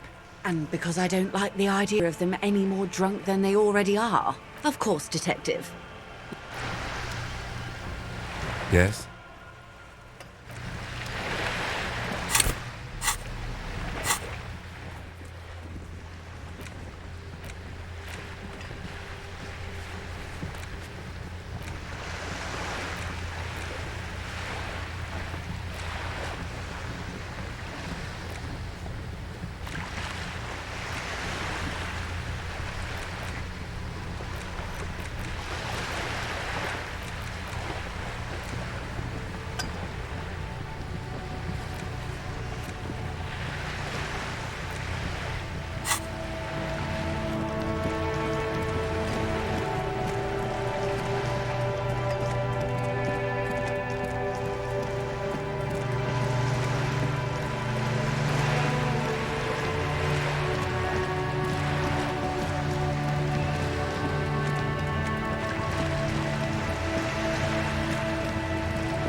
rusting control panel, no screech of metal.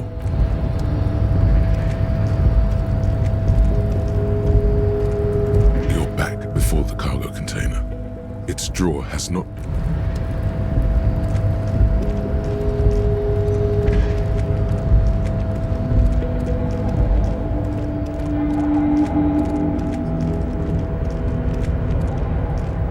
Oh, hey, mister. I knew you'd be back to talk with old Leo here. Yes, I did. Yes, I did. It's like Lady Larice said when she opened a bathhouse in the basement of my apartment building. They could... No trouble at all, mister.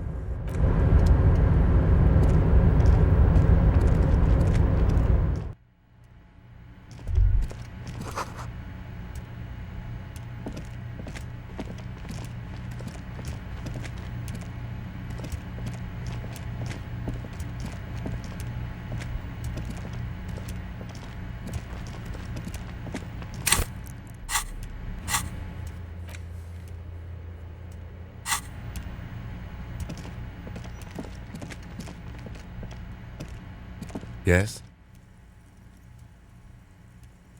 Excuse me?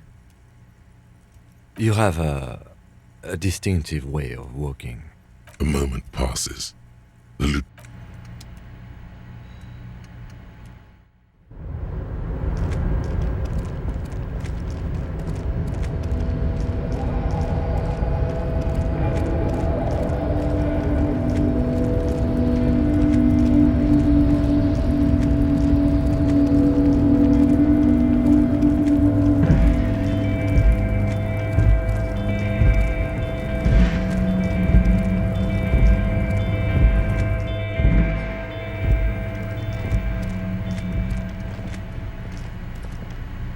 The file cabinets, the drawers.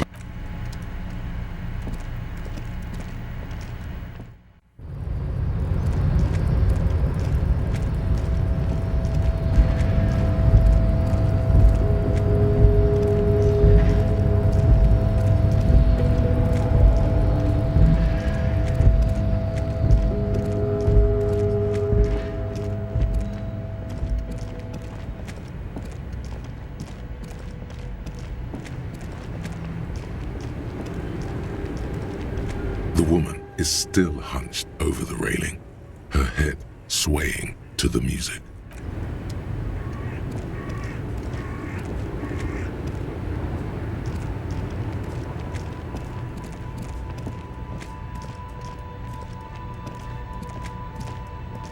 A lorry abandoned. The smell of cigarettes enclosed the...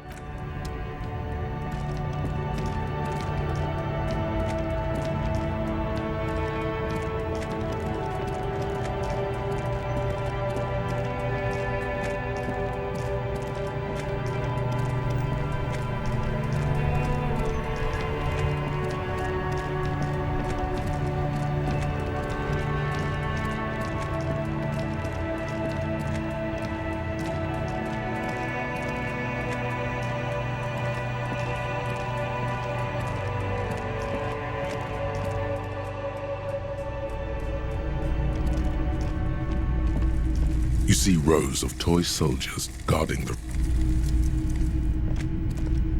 Greetings on this fine night. What brings you here? Sure, let me have a look. Oh, no. Aphotic paths, counter-radiance networks, anti-magnetism. You have absolutely no idea what aphotic paths are. But... Anything else you're thinking of selling?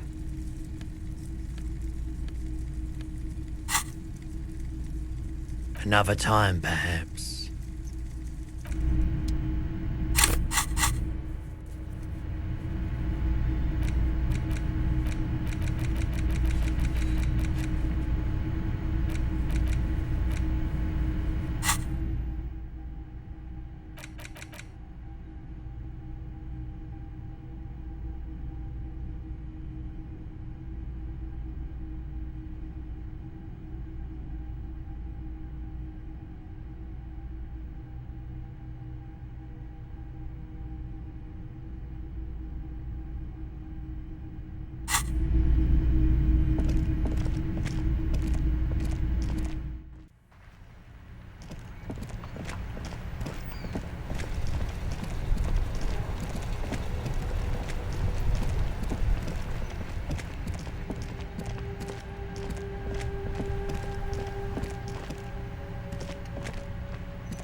It's you again. What is it?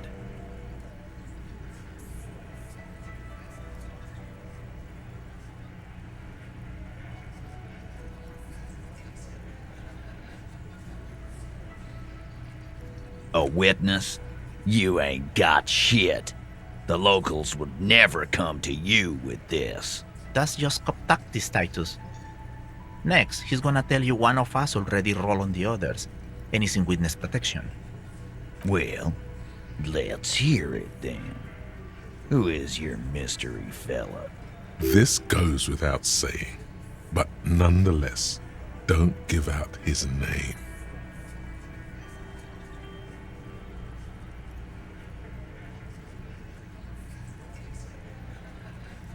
Yeah, right. Like we wouldn't know if an MI plant was in our town.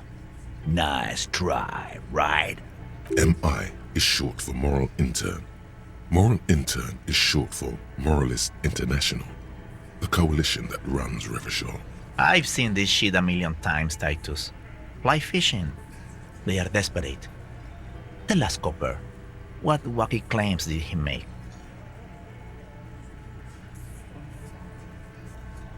Arab guy? Boss, I think he's trying to say me and Theo. Well, yeah. What is confusing you? Eugene, Theo, and Elaine were there too. I already told you. We were all there. It's you assholes that feel the need to go around like a fucking brass band. The Hardy Boys are dead silent. Yeah, it's like they put cowbells on you before they send you to the streets. What's with the cowbells, policeman? They're avoiding having to answer this question. We were drinking, weren't we, guys? I hit the bottle hard. I was drunk as fuck. Right, I'm convinced, Glenn. Nothing off here. Just a regular hanging. Those flaccid MI cocks with their culture language. Everything's a surreal play or sublime whatever. Doesn't mean anything. It means the whole scene was long and drawn out, like it was from a film. What is this fella's problem? Sorry we didn't make it more action-packed. Shanky, it's Shanky, right? I thought there's something wrong about the lynching story. Now I know there was. You don't know shit. I know you are lying, Shanky. You didn't break this wagon fort, but you did manage to rattle the people inside a bit. Some witness. I pulled the same shit. Came up with some shit, then went and said it to people. Get a reaction. Don't have to go to cop school to try that.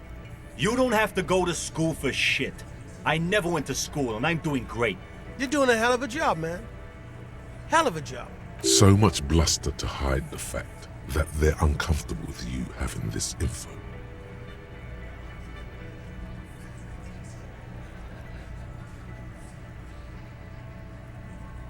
Again. About fucking time.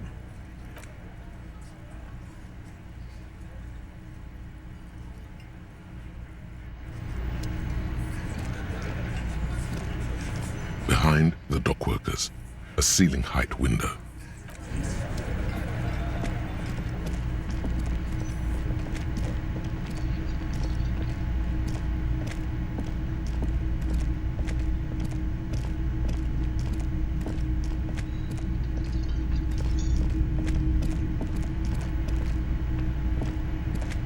Oh, hello, dear.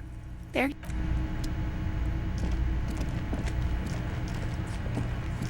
I've got nothing to say to you. Why are you...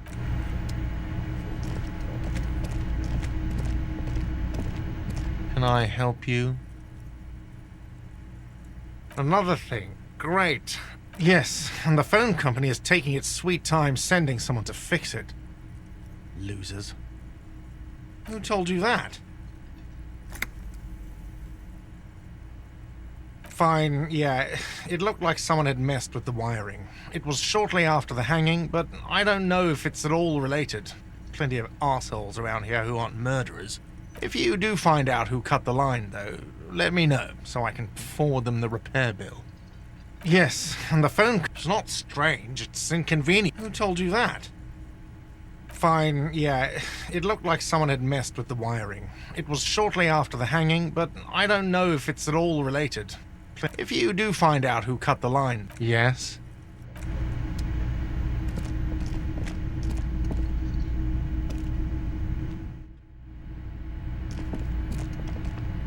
The door is closed.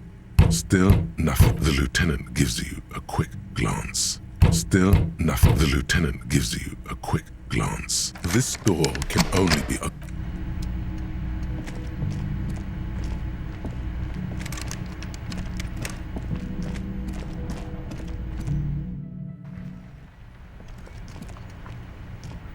Yes?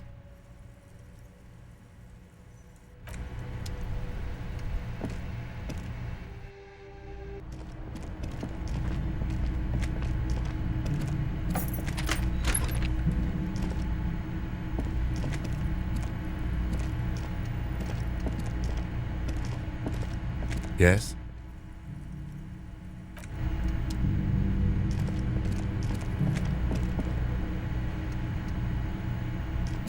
The window stands broken in its...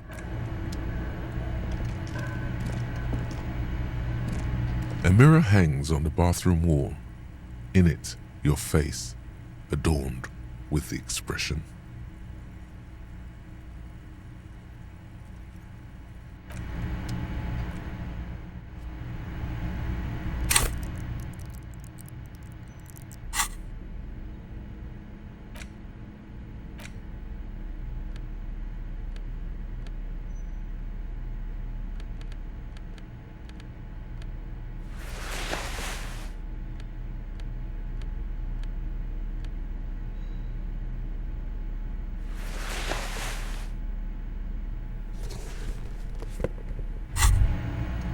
The pockets of these new jeans are perfect for sticking your hand into.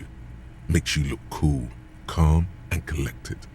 As your hand enters the pocket, your fingers brush against something, soft, yet crinkly. Hey, it's a chewing gum wrapper. It reminds you of the fruity juice of apricots. You should inspect it closer if you have time. By the way, the raw materials were most likely exported from Seaguy, the apricot suzerainty, and processed in sur-le-clay into the apricot-flavored chewing gum loved by kids of today and yesterday. Something about it is familiar, and not only to your fingers.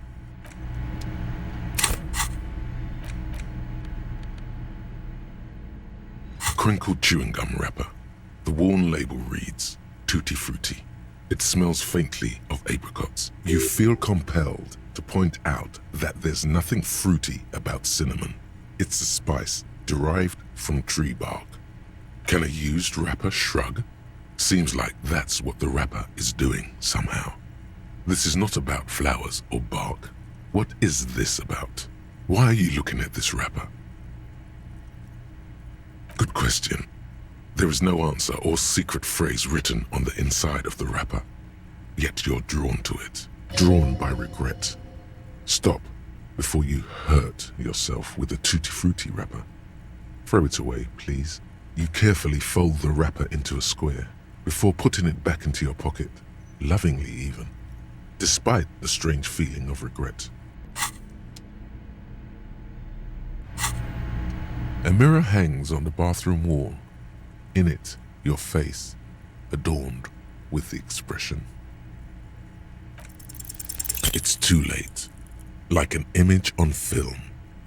The expression belongs to your primary motor cortex. It would take a minor neurological miracle for you to cease producing it.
mirror hangs on the bathroom wall.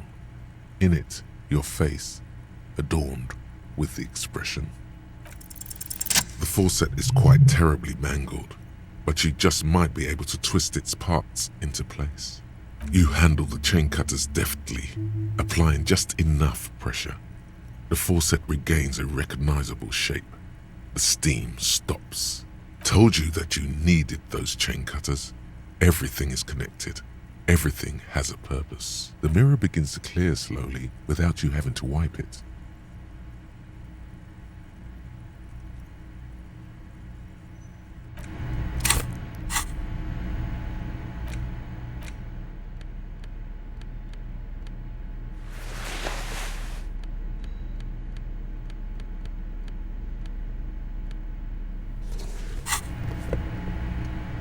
A mirror hangs on the bathroom wall. It's barely covered in steel. It's like something snaps in you. A nerve ending. A thought. A sadness. Your face in the mirror is suddenly clean of the layer that had distorted it for God knows how long. Just like that, it's over. The running gag that your life had become. A sad old man looks back at you. A mirror hangs on the bathroom.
The bed is still cold from the broken window, and not too inviting.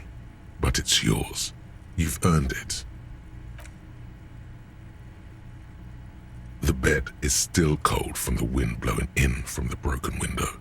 The mattress creaks as you close your eyes and try your hardest to fall asleep.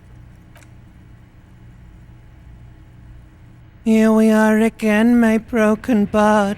The waves are coming, carrying you away. But you can't go.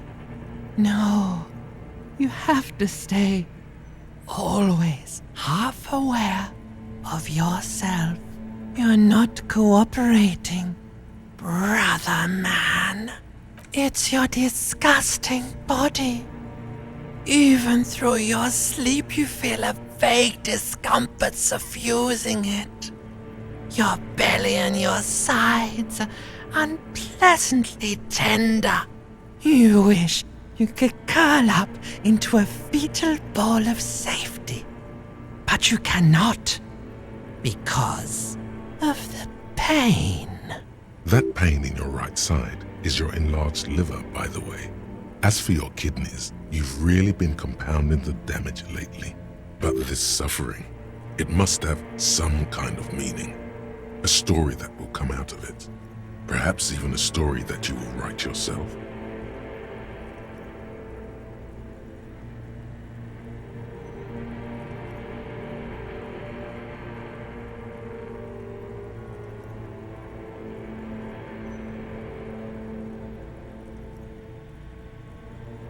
There's no dignity here. Only reflections of your body mass. Flashes of the day. You keep coming back to yourself in the mirror. But why? To to admire all your accomplishments? You're just stuck here, in the half-world. Could try looking at other people. Really looking. But why would you want to start doing that? Sure you do. They're all so friendly, aren't they? At least they're interesting. Each one has a process just like yours, running in the space between their ears, full of secrets. What do you think you're doing right now? Coming to some greater awareness? Look at all these lights, blinking in and out of existence. Thoughts!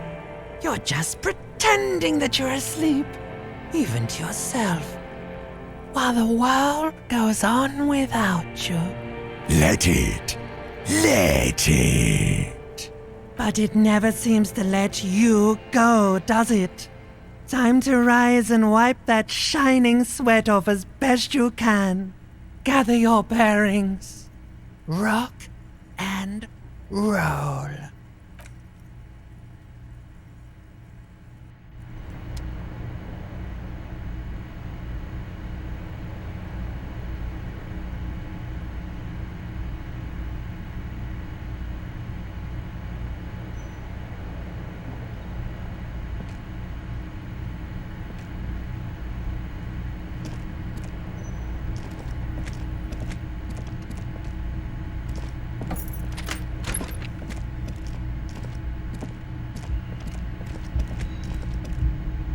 The door is closed. Still nothing.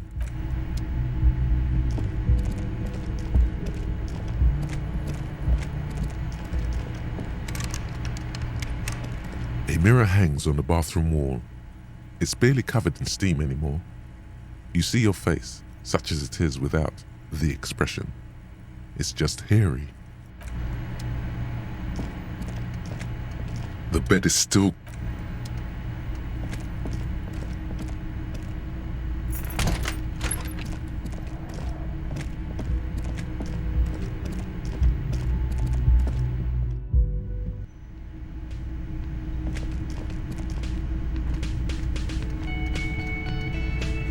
Yes?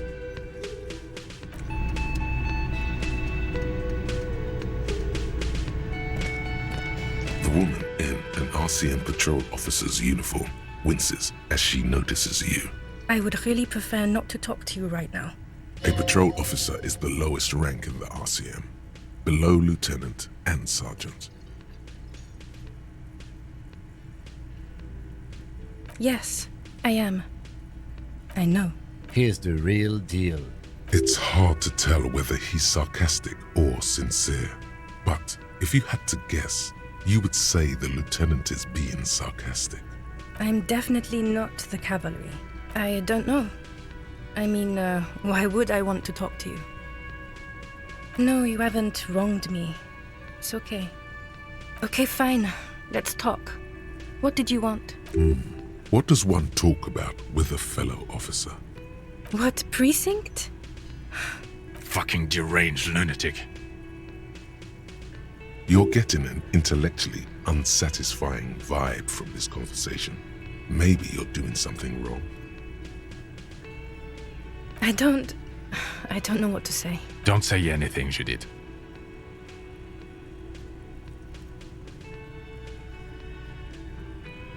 I'm just looking out for... No one. I'm just a man with sunglasses. And you are?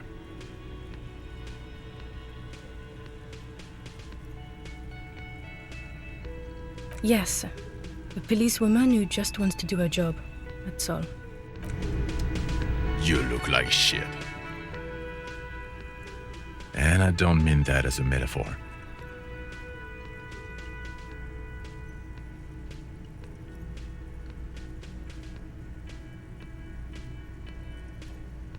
Like undercover? Well, as far as disguises go, this is one of the best I've seen. I mean, I could swear you're an actual bum. Oh, come on, Jean. It looks like it's been a rough week on him. It's not just this week. What do you want? There's something about this guy that matches with a face in your head. A similar but different face. He might be wearing a disguise.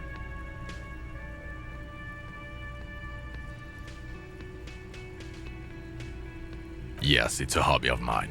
As if waiting for some kind of reaction or response. Something to click. I'm not getting involved in this. About what? You don't look like a cop. You know what you look like?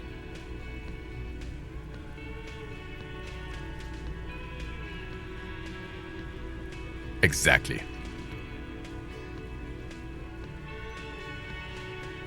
No. No, he doesn't. If I wasn't clinically depressed, I'd burst out laughing. But I'm gonna go with no right now. Actually, I don't want to hear you say things. Come on, Jean. Okay, say things. Hear that? He wants you to say things. Say one. Suddenly, out of nowhere, case-related things start popping up in your head.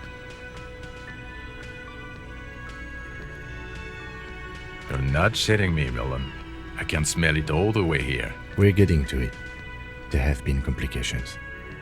I would love to, but I'm busy fucking off and not cramping your style. And that might cramp it, you see? Helping you. I don't know. Why are you? It's like you felt it would be intellectually stimulating and would lead somewhere. Oh my god, there's more. You want something more? Okay, why not? So, do you know who hanged him? Yeah, I can see that. I don't know. Oh my god, there's more. You want something more? What is it? You know what it is. It's like the two of you know each other. Oh, I definitely know you from somewhere. Another life. Yes, from another life. A different life. Maybe the life of a police officer belonging to the ranks of the... To what station do you think you would belong in this alternate and totally fictional reality? Okay, that's plausible. That's entirely plausible. Now we're really getting somewhere. Somewhere good. Okay.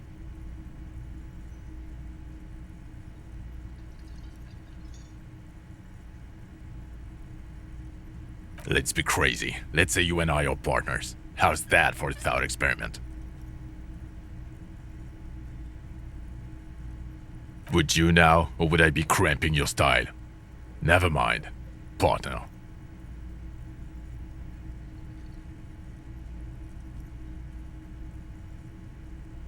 I'm not your partner. This union is temporary. A little premonition for you, Lieutenant. Sooner or later, probably sooner, your new friend tells you he doesn't need you. He will then suggest you should fuck off. When that happens, I suggest you take his advice. The lieutenant merely bows his head in response. Oh no. You see, I enjoy watching other better cops solve crimes. And let me tell you, it's been quite a privilege seeing you work. This isn't helping. You're not going to believe this, but... Police officers, yes sir, solving crimes, locking up bad guys and get this, and not getting that drink on at 2 o'clock. Just some regular boring motherfuckers in suits and uniforms. Nothing spectacularly extravagant like you, the far-out son of Lang. Oh, it's you eccentric genius. I mean, with your unorthodox approach to police work, it has to be you. Not even a little bit. It's an urban myth about an officer who is so far undercover he can't remember who he is. As I said, just an urban myth. You are not the son of Lang. Okay, yes, you get the joke. Leave it at that. Neither can I, partner. Watch out for yourself, loser. Okay, the man with the sunglasses and his hypothetical Station 41. Weird, right? There's something missing here. Something you can't put our finger on. You know what? Just ask him. I know it sounds crazy, and you'll probably get laughed at. But still. Yes, just cross it off the list. Again? I can't... I'm going to say no. just to see what you'll say to that. What'd you say? Okay. Jean, he said okay. Okay, I was clearly wrong. He is a firefighter, male nurse, animal control agent, something of that kind. Not a cop. I'm going to say... God fucking shit. Okay, I was clearly wrong.